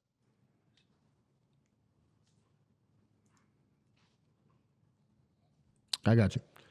It says a school to kill the Indian. You hear that? It said a school to kill the Indian. Read. A school to kill the Indian and save the man. Mm-hmm. You want just to highlight it? In the blue, yes, sir. Apache children arrived at the Carlisle Indian School in Pennsylvania, where they were to be readied for integrated citizenship in the white man's world. You see that? They put them in school to be integrated into the white man's world. Let me read it again. I read it wrong. Let me read it again. Apache children arrived at the Carlisle Indian School in Pennsylvania, where they were to be readied for integrated citizenship in the white man's world. Read on. The next blue part. It says, then began a regiment of school days structured with military precision from the rising bell at 6 a.m. to lights out at 10 p.m. You see that? So the white man was very precise and cunning and destroying the culture, the mindset of the so-called Native American Indians. These people are very, very crafty. That's why when you can't find, when they doing the sex trafficking and nobody's looking for them, because the white man put them in these schools and they totally brainwashed them and wiped their memory clean of who they were. Bro, that's every waking hour. From 6 a.m. to 10 p.m., that's all the time you are awake. Yeah. You go to sleep just to wake up. The 6 a.m., you going to sleep just to wake up to go back to be brainwashed. You don't even work that long. That's crazy. How many hours is that, officer? Yeah, I wanted to get to something he said. He was talking about how they stopped them from doing crops and animals, helping each other as so-called Native Americans, right? You're not gonna tell me how many hours it is. 16 hours. 16 hours. Yeah, all praises. You got it. Go ahead. No. I ain't telling you how many hours. So, if I can, real quick, can I add on to that point? Because I know you're about to go to. Go ahead. So, real quick, can I get Habakkuk? That's crazy. You right there, right? Yeah. In the spirit. Yeah. Yeah. Go ahead. Bring it out. I want Habakkuk 1 and 7. Spirit. Now Habakkuk, this place here is called Babylon the Great. Right? This place is called Babylon the Great. Now Habakkuk, he was during the time, for those of the listeners who didn't know, was during the Babylonian captivity. But there's something that he's saying that makes a very pivotal point towards today and what we're bringing out. Start at 7. We're going to go through it somewhat quick as to what I'm bringing out. Go ahead. The book of Habakkuk, chapter 1 and verse 7. Bring it out. The point is going to be in 11, but go ahead. They are terrible and dreadful. So it's talking about them Edomites. He says, they are terrible and dreadful. Read. Their judgment and their dignity shall proceed of themselves. Right, and then you're going to tell exactly what kind of people they are based off of them signing treaties and then breaking over 400 of them. Go ahead. Their horses also are swifter than leopards. Go ahead. And are more fierce than the evening wolves. Right, so when they come and you hear them from a far distance coming to destroy all of the villages, scatter 15 Cherokee tribes and then send them along the Bible Belt. Go ahead. And their horsemen shall spread themselves, and their horsemen shall come from far. And it shall come from a far place, far away. Go ahead. And they shall fly as the eagle. As a what? As the eagle. So you know who this talking about. Oh, man. Yeah, I know who that's talking about. That symbol is the eagle. What nation have that pride as the eagle? Go ahead. That hasteneth to eat. That hasteneth to take up and eat up somebody else's land. It goes right into what Officer was bringing out in Deuteronomy 28. Yep. Go ahead. They shall come all for violence. They all gonna come for violence. They all coming to rape, rob, kill, murder, everything. Go ahead. Their faces shall sup up as the east wind. Right. They're gonna come from the eastern hemisphere and come to the western hemisphere and take over the land. Go ahead. And they shall gather the captivity as the sand. All the northern kingdom going into captivity. Go ahead. And they shall scoff at the kings, and the princes shall be a scorn unto them. Read. And they shall deride every stronghold. Right. They shall deride every stronghold. So they'll break down every stronghold. For they shall heap dust and take it. You know how when there was a fight and then when the brothers are fighting, they kind of toss dust up and then throw them in the face. So it kind of toss up confusion. So there's a lot of confusion that they bring on. This is the point right here, verse 11. Verse 11. Then shall his mind change. Then after he do all of that violence, his mind gonna change towards how he's gonna approach the people. Like who is it? Officer Nahum, he was bringing out how they words are softer than oil. Right? Mind shall change. Go ahead. And he shall pass over and offend. Read. Imputing his power unto his God. Right. That's when he gonna institute that Christianity in the mind. Right. You know what that changing of the mind is, officer? Go ahead. Hey, turn the other cheek. That's what God said. That's what it is. Right. That is powerful niggardry at work. Hey, you good? Yeah. What you was that all on that? You go ahead if you got a point. Go ahead. Nah, I'm waiting on you. Oh, go ahead, play him. Oh, you got something? The fact is, I mean, yeah, I could go jump up to verse 2 real quick because I was gonna bring out the same chapter. Read verse 2. The book of Habakkuk, chapter 1 and verse 2. Bring it out. O Lord, how long shall I cry, and thou wilt not hear? So that sounded like Russell Means. They go to these meetings to try to, like Lamentation says, to a nation that cannot save you. So you going for rights and things of that nature, and they still gonna kidnap your women. They still gonna sex traffic you. They still gonna break all treaties. Read. Even cry out unto thee of violence, and thou wilt not save. So when we read Micah, it talked about they take it with violence. They take our lands with violence. That's what Russell Means is going into. Read. Why doest thou show me iniquity and cause me to behold grievance? That's what we see. We see our people getting killed. We see our children being stripped from us. Read. For spoiling and violence. Let's go back to Officer Ray Ewell talking about they spoil us, they destroy us. Read. For spoiling and violence are before me, Go ahead. and there are that raise up strife and contention. Go ahead. Well, this is where I wanted to get to. Verse 4. Therefore the law is slacked. So that's what he's fighting for. He's trying to get justice. Russell Mean died. I read about this man. He's already dead, and his people are still being oppressed. Dang. So he's fighting for justice. Go ahead. And judgment doeth never go forth. So all his paperwork right there, it doesn't matter. They're not going to help his people, right? Go ahead. For the wicked doeth compass about the righteous. Because God prophesied in Job that the wicked is going to rule the planets, right? The border of wickedness is Esau, right? The Edomites, so-called Caucasians. Read. Therefore wrong judgment proceedeth. That's why Breonna Taylor, they kill us, the blacks, Hispanics, and Native Americans, and they go scot-free. Read. Behold, ye among real quick, before you go to that, it said the law is slack and judgment doth never go forth. They got those tribal councils, which, as we're going to read on in this clip, they allow all that stuff that's going on. The tribal council set up by the white man. It's not enforcing no laws and nothing. There's no equality or nothing like that going on. Straight oppression. They're allowing the white man to oppress their own people. They're the arm of the white man. So yeah, there's no judgment going to go forth for what's happened to them. But go ahead. Go ahead. Verse 5. Behold ye among the heathen, and regard and wonder marvelously. Go ahead. For I will work a work in your days, which ye will not believe, though it be told you. So now we're actually telling you through the prophecies. This actually was prophesied to happen to the Native Americans, the Aztecs, and Mayans. Go ahead. For lo, I raise up the Chaldeans. Now this is prophetic for the Edomites. Go ahead. That bitter and hasty nation. Go ahead. Which shall march through and breathe of the land. So they took our land. The right? breath of the land. Yeah, the breath of the land. Go ahead. To possess the dwelling places that are not theirs. That verse 6, what's the title of the class? Right. Living on stolen land. So the dwelling places that are not theirs, they are the illegal aliens. That's why right. Lamentation says they Boy, ain't no way, they boy. heard that, man. Say that again. There ain't no way. Say it again, they are the what? They are the illegal aliens. We were telling people that yesterday at camp. We was in a Northern Kingdom area with a lot of Hispanics, and Judah was there too. We were telling them, we talked to one, what tribe was that guy from we talked to, Austin? He was, I think he's from upstate somewhere, or you said California. He said, they the illegal aliens.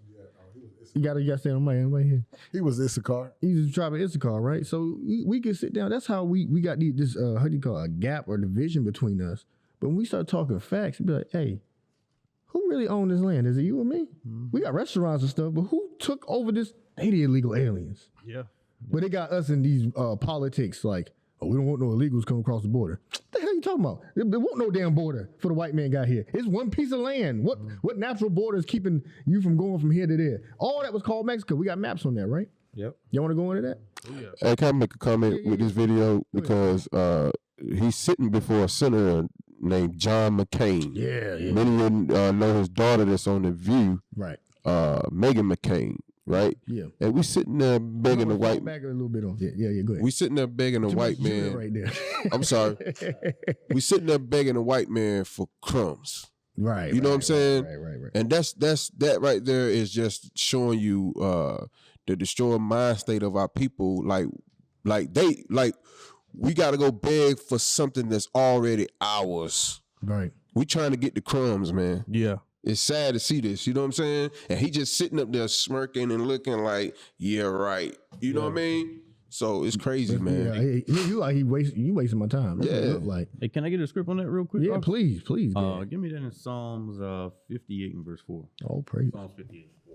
The book of I'll read it for you. Let me just read something. This man I want to hear Northern Kingdom talk. Yeah, stuff coming out. Yeah, you killing us, taking everything from us, right? Oh, shoot. 58 and 4. 58 and 4. I got Psalm 58 and 4. But Hey, going what they said, because you can't see the video here like we can see it, but the John McCain sitting there, he has this look of disgust on his face, and like he ain't even listening. He's like, well, he's not listening.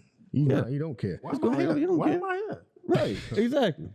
Psalm chapter 58, verse 4. Bring it out. Their poison is like the poison of a serpent. So they make all these policies, and we keep running to them. We run to them, like you were saying. They controlling the reservations, all the heads up there, making all the not really the laws, but saying what we can do and can't do. That's so the law. That's laws. Yeah. So that poison is going into your veins. It's killing us slowly. Read. They are like the deaf adder. Like the what? The deaf adder. They're like this snake running around with no ears. I don't think a snake be listening anyway. Bring it out. That's heavy. He got no ears. Bring it out. That's how John McCain is sitting there. He's sitting there like a, what is it? What is it? They are like the deaf adder. That's how John McCain is looking right there. He's like a deaf adder. They don't want to hear nothing. That's it. Is that it? That stoppeth her ear. Oh, man. He's just stopping it. He don't want to hear that. He's like, yo, can we hurry up and get out of here? He's sitting there like, no. Matter of fact, he probably like, I got another award to get. Right. He needs some milk. Hey, he probably like, hey, I'm just covering for the guy who's supposed to be here. I'm just covering. Exactly. I'm just covering. I get roped into this. Can I get some? Yeah. We finished on this? There's one more clip on it, but go to. Can I say something real quick, officer? Yeah. So I looked up because the brother right here mentioned BIA. I looked that up because I didn't know what that stood for. Okay. And it's the Bureau of Indian Affairs, kind of like the FBI.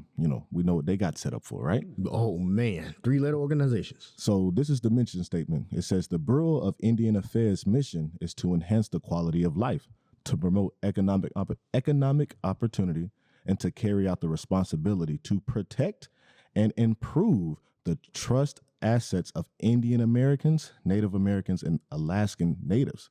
So they set up an organization to help us out. But we look at our brothers and sisters on reservations and things of that nature. The sisters and children are getting trafficked. How you improving their lives? Like you said, they put people in there to disrupt the organization.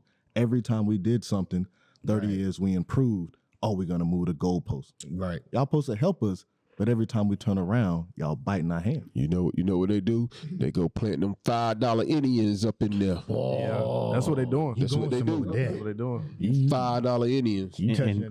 And take our define that for the people. What's a $5 Indian? Yeah. A $5 Indian. It's Elizabeth Warren. Right. Elizabeth Warren is an example of a $5 Indian. That is a white woman. That's a white woman using a Native American status to be she's rich. To get rich, famous, and powerful by lying about being native Indian. Right. To get the landmass. Hey, bro, look, come on going now, back dog. into them being culture Come on, vultures man. again.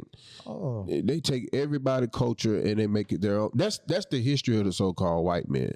Believe it or not, every country, every people that they have conquered, they take on their identity. That's right. All right. So you go ahead. We can drop that clip. You go Okay. ahead. Hey, IT, get that portion that says the effect of historical trauma. The effects of historical. Yeah, right there. Go up. It's in that area. Go up, go up, go up, go up, go up. Keep going. So it's black. Keep going, keep going. Down, go down, go down. Right there. Read that. Somebody read that for me. I got you. The effects of historical trauma among Native Americans include changes in the traditional ways of child rearing. So this is what goes on to a people that have their land and stuff stolen. It's obvious that things are going to get changed within their culture, within their living styles, economic. You heard what he said. They gave us 30 years. We did it, and they just kept changing the goalposts. So things is going to change. So child rearing, read. Family structure goes into the same thing. Mm-hmm. So they get put into those schools and everything like that, but it's going to mention all of that, read. And relationships. How we deal with each other. We started going away from the Bible because now we got to assimilate into something that's not ours. Right. Keep going. Some observed responses to historical trauma may include signs of overall poor physical and depression. Remember you said that earlier, officer? Yeah, right, Depression, right, read. Substance abuse. Substance abuse, read. And high rates of suicide. So I want to stick, if somebody got something, I want to stick on that substance abuse right quick. Bring it out. Because Officer Abraham mentioned something earlier. Hey, IT, go down. If y'all want to chime in, let me know, because we about to get into this. No, bring it out. This is what happens when you're on a land that's yours and it gets stripped of you, and you got to stay on there and pay for something that's already yours. And then what you said earlier, Officer Michelle? Yep. It's your inheritance. Bruh. No, go down, go down. Go to where most Native Americans live. Let's see. Right? Yeah, it's somewhere up in there. Well, go over. And it's a map, huh? This a map that you about to bring out, right? Oh, yeah. Okay, so now we're about to see where Gad actually really is. Okay, all right. Hey, you got to ask yourself, where do Native Americans live? I'll read it. Just go back down. Go back down. Keep going. Stay right there. Go to indigenous, intergeneral. Well, I'll read it. It says right here, it says the U.S. News, where most Native Americans live. Now, when you read this, they're only going to name the top 3, but North Carolina is number 6 on this list. I don't know if a lot of people knew that, but it says where most Native Americans live. It says Alaska, Oklahoma, and New Mexico have the highest population of American Indians. So now the reason why I brought that out, because Officer Abraham brought out something. Read that, indigenous intergenerational trauma. I'll read it. Indigenous intergenerational trauma. Addiction in the Native American culture. So it's going into addiction. Remember earlier we read that substance abuse happens when things like this happen, when you go through this type of trauma. Anybody want to jump in? Hey, help me out. Go to the next one. Yeah. All right. Why are Native Americans experiencing intergenerational trauma? One reason is because historically many were forced to relocate, attend state and church run schools. Officer Michelle, that's what you brought out earlier. When they made them go to those schools, when they kidnapped them and forced them to act like white people. Where they were forced to disown their heritage. Ain't that what we just read? Ain't that what we just read? Read. And adopt the language and culture. Of who? Of white Americans. Wait a minute. Bruh. This is what happens. This is what happened. Now watch the other kind of trauma. Watch this. Read. This type of abuse stripped children of their cultural identity. Ain't that what you brought out earlier, Officer Yarrow? Ain't that what you brought out earlier? That's right. They strip our children from them because they take our kids and put them in those schools. Right. Read. And cause significant amounts of grief for whole families. Read. This kinds of historical oppression happened for many decades to Native Americans. Now let's see what type of trauma it is. You can just jump to the bulletins, officer. Let's see what type of trauma it says. I gotta read it. Yeah, when this kind of trauma, or any kind for that matter, goes. So what was the trauma? Us being in slavery, having our land, everything taken from us. This type of trauma. Read. goes unaddressed, it can cause a host of mental, emotional, and physical symptoms, such as watch this anxiety. Don't we have that in not even in just the Native Americans? In the blacks, Hispanics, and Native Americans, we have a lot of anxiety. Undiagnosed. Anxiety, depression, substance abuse. Substance what? Substance abuse. We're going to get that. Read. Addiction. PTSD. So we have a lot of, you got something else? Yeah. I'm going to bring this out right here. So like today, you go to the in the let's say in the like veterans today, right? Yeah. A lot of them deal with it. You put them those things back up again. Right there. Yeah, a lot of the veterans deal with anxiety. You know what I'm saying? I mean, they're not at ease. A lot of them deal with depression, right? What is the main thing that happens to them? They get addiction to drugs, alcohol, substance abuse. Right. You know, they start drinking.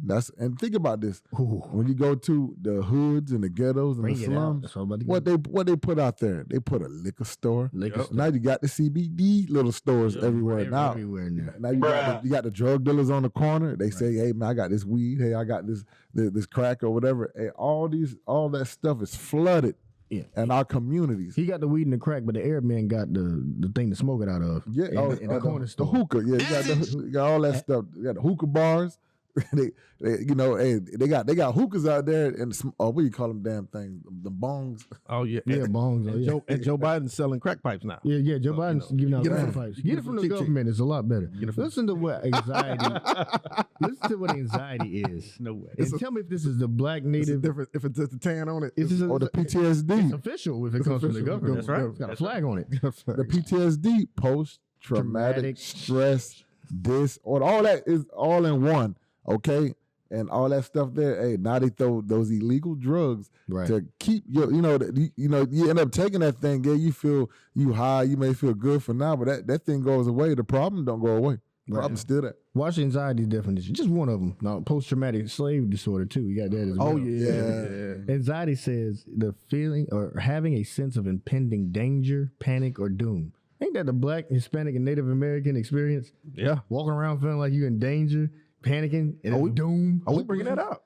That's your life hanging down? Right. And then what you gonna do? You gonna smoke weed, you gonna smoke crack, you gonna get drunk. Most somewhere drunk. Or you gonna do something else, officer? Let's see what else it is. Go to that next one. If y'all want to jump in, hey, help me out, because it's heavy. Officer Abraham, I got some. You inspired this. After he brings this up. You inspired this, officer. Go ahead, read that. Watch this. And remember, we said the highest that Native Americans are is Alaska, Oklahoma, and Mexico. Watch that. Read that. It says as opioids flooded tribal lands across the U.S., overdose deaths skyrocket. So we talking about opioids, right? Okay, read that right there. In where? In Oklahoma. In where? Oklahoma. Okay, watch this. With 38 Native American tribes, the deluge of pain pills rivaled hard-hit Appalachia. So we going into opioids, right? Go to the next one, IT. Now, watch this. You see it? It says the rate, go down, go. Okay, it says the rate of pills shipped to Oklahoma was nearly as high as that of states in the opioid belt. Wait a minute. See that? So now, where is the bulk of Native Americans are? Oklahoma. In Oklahoma. So why is America sending most of the opioids to Oklahoma? Wait a minute. Wow. Poisoning the people. They're poisoning them, right? The people. If you look at the map, you see over here. Now remember, I said the top 10 places, North Carolina is one of them. If you see the dark areas over here by North Carolina and Virginia and all of them, that's where a lot of the opioids at. Yeah. See it over there? Yeah. And then if you go over here by Oklahoma, you see where it's dark purple at. That's where a lot of them is at. Now watch this. Go ahead. I was gonna say that when they said the Appalachia, that's talking about the Appalachian Mountains. Oh, right. And that's where it is. Like all that mountain area. Yep. Now go to the next. Y'all can jump in whenever you want to. It's just heavy. Read that. Watch this. At the height of the opioid epidemic, Native Americans overdosed and died at a rate that rivaled some of the hardest hit regions in Appalachia. Nationwide, from 2006 to 2014, Native Americans were nearly 50% more likely. 50% more. Read. More likely to die of an opioid overdose than non-natives. Dang. So non-natives, they going into white people, black people, so-called black people. You know what I'm talking about? All those other people. Right. Native Americans was 50% more to die on opioids. Go ahead. So they keep mentioning Appalachia because that's West Virginia. That's so-called white people. They want to make that comparison. But the comparison is y'all are helping them. Y'all putting them in places to get off the drugs. But where do we have that for our people? You're pushing it. Oh, we're going to bring it out. What's the solutions? Yeah, right. We're going to bring it out. Watch this. Go down. Is there more on that? When they mention the opioid crisis, like you said, they only talking about Caucasians. Yeah, that's it. Go ahead. So you in the spirit. Watch this. Go ahead. Take over, North. Yes, sir. Just real quick. We read through this, and it's Deuteronomy 28 up and down. That's what I'm. Yes. Hey, can I? Go ahead. Now look, I just thought about something here real quick. You see I want y'all to look at the year. That's 2006, right? Yep. Yeah. To 2014. So I want y'all to think about it real quick. So where does opium is grown at? That's what I was about to say. Bring it out. Y'all gonna get on the mic? Bring it out. Where does opium? Where does it grow at there, officer? Hey, Afghanistan. Afghanistan. Look, you go to Afghanistan. Over in that region, Iran, that's why they're trying to get their hands on all those places. That's where it grows naturally at. Right. The opium. So you got to remember, during that time frame, they was heavy. During that time frame, that was during the Afghanistan war. Yeah, and they was growing opioids. Yeah. So we thinking that they had a damn smoke screen going on. Had us thinking they were giving it to China. They were bringing it right here to America. Right over You said right what I was gonna say. Damn. That's the spirit right there. I thought they was getting oil from there. Hey, that's a heavy point. That's a heavy point because they was making a big uproar about the opioids in Afghanistan, and it was causing a lot of havoc over there in Afghanistan, Pakistan, all of the stands. It doesn't matter, Turkestan, all of that. So they made a big uproar over that, right? And then they was trying to claim and put the boogeyman on China, right? And they was trying to put the boogeyman on Russia, trying to put the boogeyman and all of that stuff, right? They was like, nah, they wanted all of that to be shipped here because they had a lot around Appalachia and then a lot of over there in Oklahoma. They wanted it to get fluctuated here. Yeah. Pump us with the drugs and pump them, their fellow Edomites. And get them addicted. Yeah, get them addicted. Now watch this. Well, that was our last show, I guess. It wasn't for those meddling Israelites. Like everybody said, right? How you was like, what happened there? What happened to the Caucasians, right? Watch this. Somebody read that for Native American more likely to die. We're gonna get the chart. Watch this. Native Americans more likely to die of a prescription opioid overdose. So let's look at the statistics, right? So you see Oklahoma, right? And you see at the bottom of it, go down a little bit, Tati. Can you go down a little bit or just make it smaller? Smaller. Go zoom out. Zoom out. Yeah. Right there. So you see what Oklahoma is, right? Mm-hmm. It says Native Americans, 16,400 per 100,000. So anywhere between that range, so-called Native Americans will die from opioids. Now look, all other people in Oklahoma, only 11,000 die from opioids, right? So that's a lot just in Oklahoma. Wow. Now compare that to the United States. In the United States, 6,081 Native Americans die from opioids, but everybody else, it's only 4,064. Wow. Everybody. That's everybody. That's four times. We're 4 times more likely to die. Why are they pushing that? Doesn't even make any sense. Why? So why are they pushing it on the bulk of Oklahoma? Because they know that's where Gad is. There you go. That's what they know. Now you mentioned, and this is the last part. After you go, you mentioned something. You said, "Where is the Caucasians about this?" Now you know we look at opioids. We always say that's a white people thing and all that, right? Well, that's what we like to say. Go to the next one. Let's see why it's like that. Go to the next one. This is gonna be heavy. Now read that. Anybody read that. At least 370 Native Americans in Oklahoma overdosed and died, with a death rate roughly equivalent to that of West Virginia. So it's a big. Yes. Hold up. Exactly. The state? Yes. Yes. Native Americans crazy. die about this all the time in an astronomical amount, but nobody speaks about it. So it was a true Holocaust. Yes. Not no Jewish Hitler. No. It's the opioid. Watch this. And they pushed it on us because of the trauma that we went through, because they know we would deal with drugs to get away with the pain. Dang. Federal data shows. Experts say that the number of deaths for Native Americans is likely to be far higher because they are often mistakenly classified as who? As white. That's why you don't hear about it. That's why you don't hear about it. That's why you don't hear about it's an opioid epidemic against Native Americans because they classify them as white folk. So we could, some of those white deaths, then let's cut that in half. Hey, that's us. More than 70%. Even more. More than Hey, bro, 70%. come on now, How dog. often do you see Native American on Come on, on your applications as an Yes. option for race or ethnicity? They don't. You They say Alaskan. Don't really You see don't it. see it. You see It's Alaskan, Alaskans. Yes. and they have that whole trick. I noticed this in the I was working in a hospital in around 2007 and 8. They started to add Hispanic as a separate category, not a choice with black, white, Asian, whatever. They took Hispanics like Hispanic descent, yes or no. All as a trick bag because you're going to select what? White. Yes. Whether you're Native American or you're any kind of Hispanic, they want you to make a decision in your mind and say, I'm white with Hispanic ethnicity. Like it's something different. No. They're trying to make you into a white person for statistics and things like that. Go ahead. Confusion. You know what's heavy about that? Because the reason why they do stuff like that, right? Just think about the psychosis of it for Bring a it second. out. Bring it out. The reason why they do it like that is because they push a lot that so-called white people are Indians, right? So to give it some level of authenticity, they was like, we need to make sure that the real ones have the option to say that they're us also. Because not too long ago, we gave them $1,000 grants to come over here on America and say that they were the Indians, they were the pioneers. Yep. If we give them the option to say, okay, you're white, then regardless, if it goes like what we saw right here, that's why it don't come up. Yes. Because they already think, oh, well, it's white people. We can't broadcast that. Right. So, So go ahead. And then they can slide on in there. Yeah. So, hey, now when it comes to the rest of the people that's there, guess what? And I'm talking about like the new generation. Right. When they start looking at the Native Americans as being white. Yeah, exactly. Not people of color. So last scripture, I'm gonna read this scripture that sums up all of this. And then you got it, officer. Whoever want to chime in. Psalm 64 and verse 5.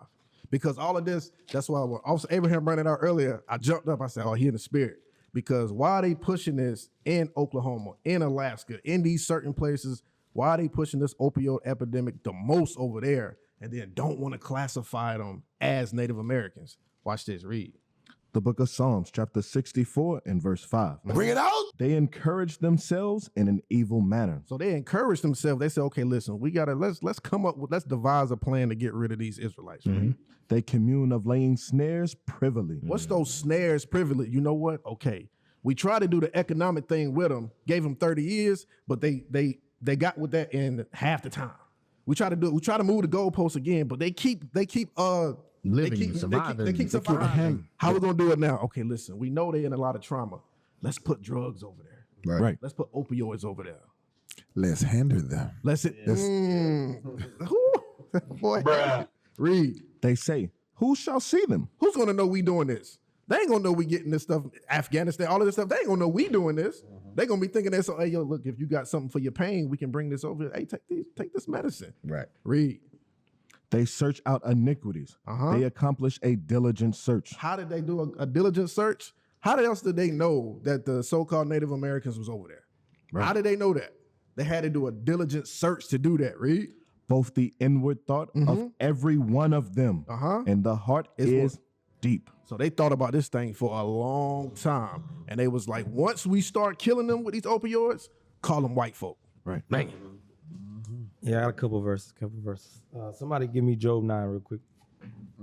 Because if people don't know, because we threw out a lot of facts here that, we're going into Native Americans, but their biblical name is Gad. Yep, that's right. Now we're going to go into a little bit of the biblical side of everything y'all brought out.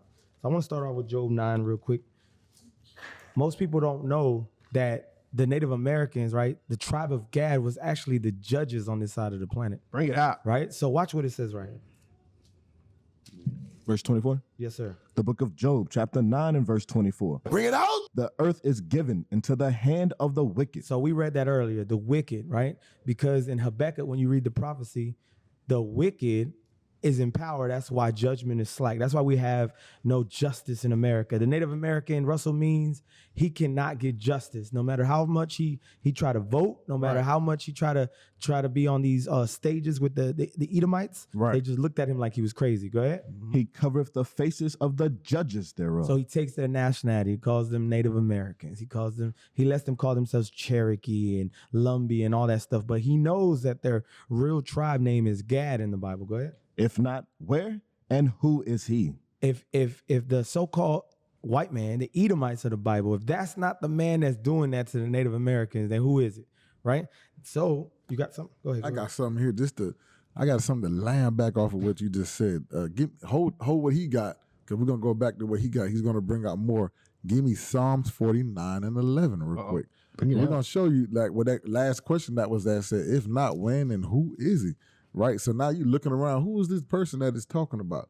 We're gonna find out. Remember what we said before in the last. This is part 2. You know, this is an extension of what we're doing of the first class. Read. The book of Psalms, chapter 49 and verse 11. Bring it out. Their inward thought is that their houses shall continue forever. Right, so that's what they're trying to do. They're trying to wipe out the Native Americans with this opium drugs. They're trying to get them addicted and have them overdose and take over the land and make, claim to be them, that $5 Indian, okay? So that inward thought, meaning that the heart is your mind, according to Mark 7:21, that we're gonna take over this thing. We're gonna live forever, read. And their dwelling places to all generations. Right, because they all over the world, all over the earth, right? So they all over, America. They the ones that run the earth. Remember that, Job 9:24. That's right. They called their lands after their own names. So they changed the landmass of this place. When they came over here, talking about they discovered a land that people was already here. And we just read that it was called Arsareth. Then you had that what you call a conquistador, Amerigo Vespucci. Amerigo Vespucci, he came. Guess what? That's Amerigo. That's where you get America from. North, Central, and South America and the Caribbean is named after that conquistador. Okay, is more? No, sir. That's it. That's it. Yes, sir. All right, and as they changed that landmass, guess what? That's why you got Washington D.C. named after George Washington. Right. You got Columbia, South Carolina.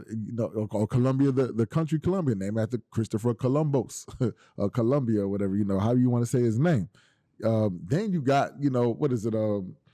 Hernan Cortez, right? He conquered Mexico, right? You got that dude Pizarro. He conquered Brazil, South America. You got Puerto Rico. You got Ponce de Leon. His name was Juan Ponce de Leon. Yeah. So now they got a city down there called San Juan for him, and then they got Ponce, another city in Puerto Rico, for his name too. Dang. So that's biblical, like you said. Call their lands after their own names. Yep. That's it. So let's get. And North Carolina was named after King Charles, and his name went from Charles, and they got that from Carolina. Oh, and white man. And Raleigh, North Carolina, Sir Walter Raleigh. So can you give me a Gad? Let's deal with the true name of the Native Americans, because it's good that we're giving them all this information, but if at the end they don't know that they come from the tribe of Gad specifically, then, because the 12 gates have Gad in it, right? It says 144,000, 12,000 from every tribe. So we trying to raise those brothers up in these last days. Let's see who they are. The book of Genesis, chapter 49 and verse 19. Bring it out. Gad, a troop shall overcome him, but he shall overcome at the last. So the troop, let's figure out who this troop was. Let's see this book. What's the name of the book? The book is Black Indians. Hold on. What color Indians?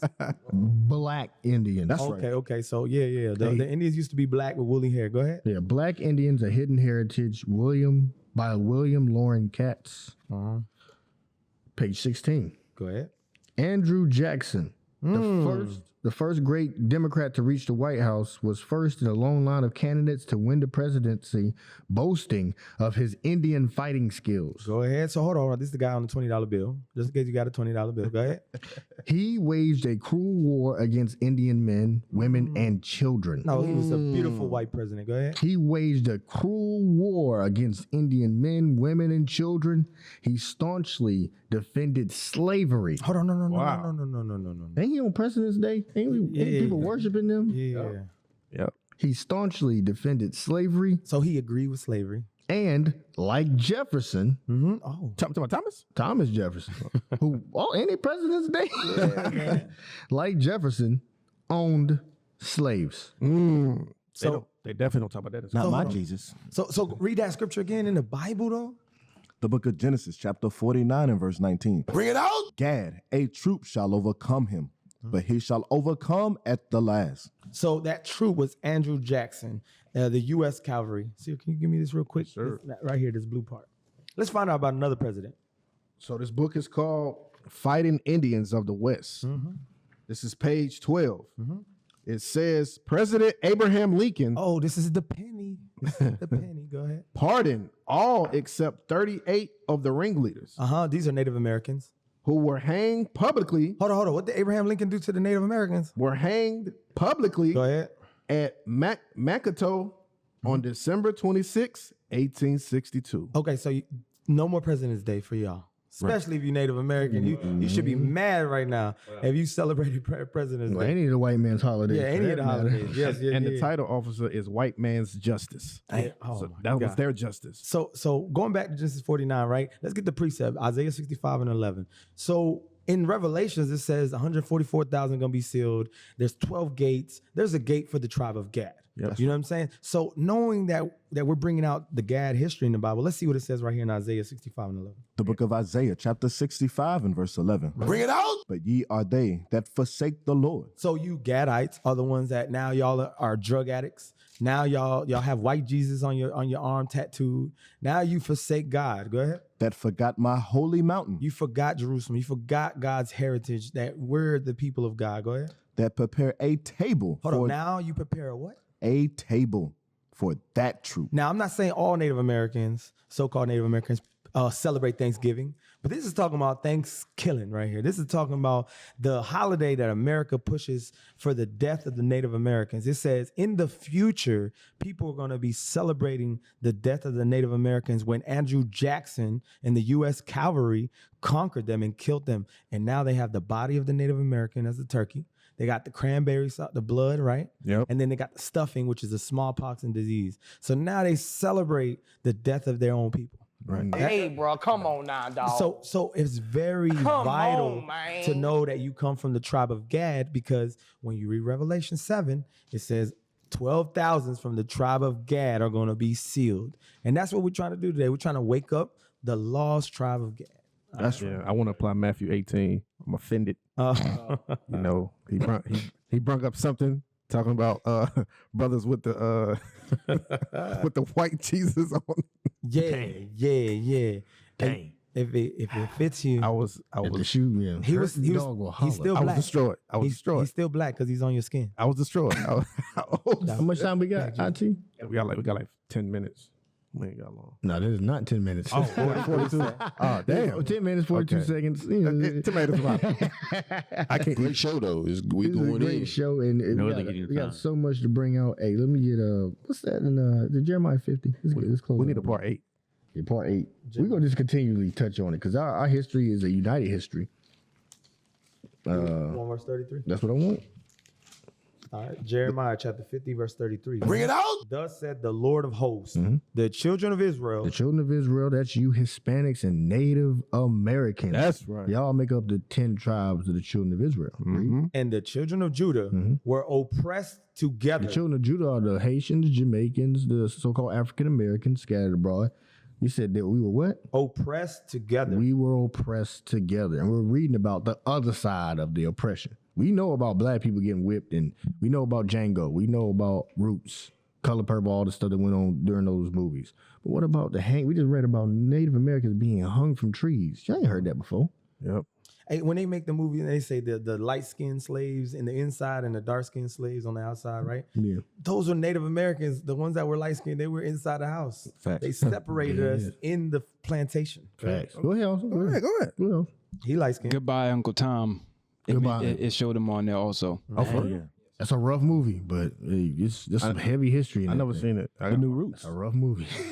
The New Roots got Native Americans in captivity as well. Really? Yes. Dang. We gotta check out some of this stuff. Hey, that's been our time. That's been overtime. Hey, this is the Armor of God, Armor of God radio show. Thank y'all for joining us for overtime. That is our show for this week. All praises, shalom, Most High Christ bless y'all, Israel. Shalom. We used to scream black power while heroin was pushed. But at the end of the day, nothing's in vain. IUIC has been given a vision. The tents of Judah has risen. Many has attempted the mission. Minor murmuring, omitting, and missing the mark. Just reading that he had the flame of fire in his eyes gave us the spark. We on Paul's mission. We out on the road, purple and gold. From Mexico, Cuba, Haiti, Ghana, Sierra Leone. 144,000 boots banging, concrete crackling. These are our men repented at heart. The scriptures is proof. IUIC, we deliver the truth.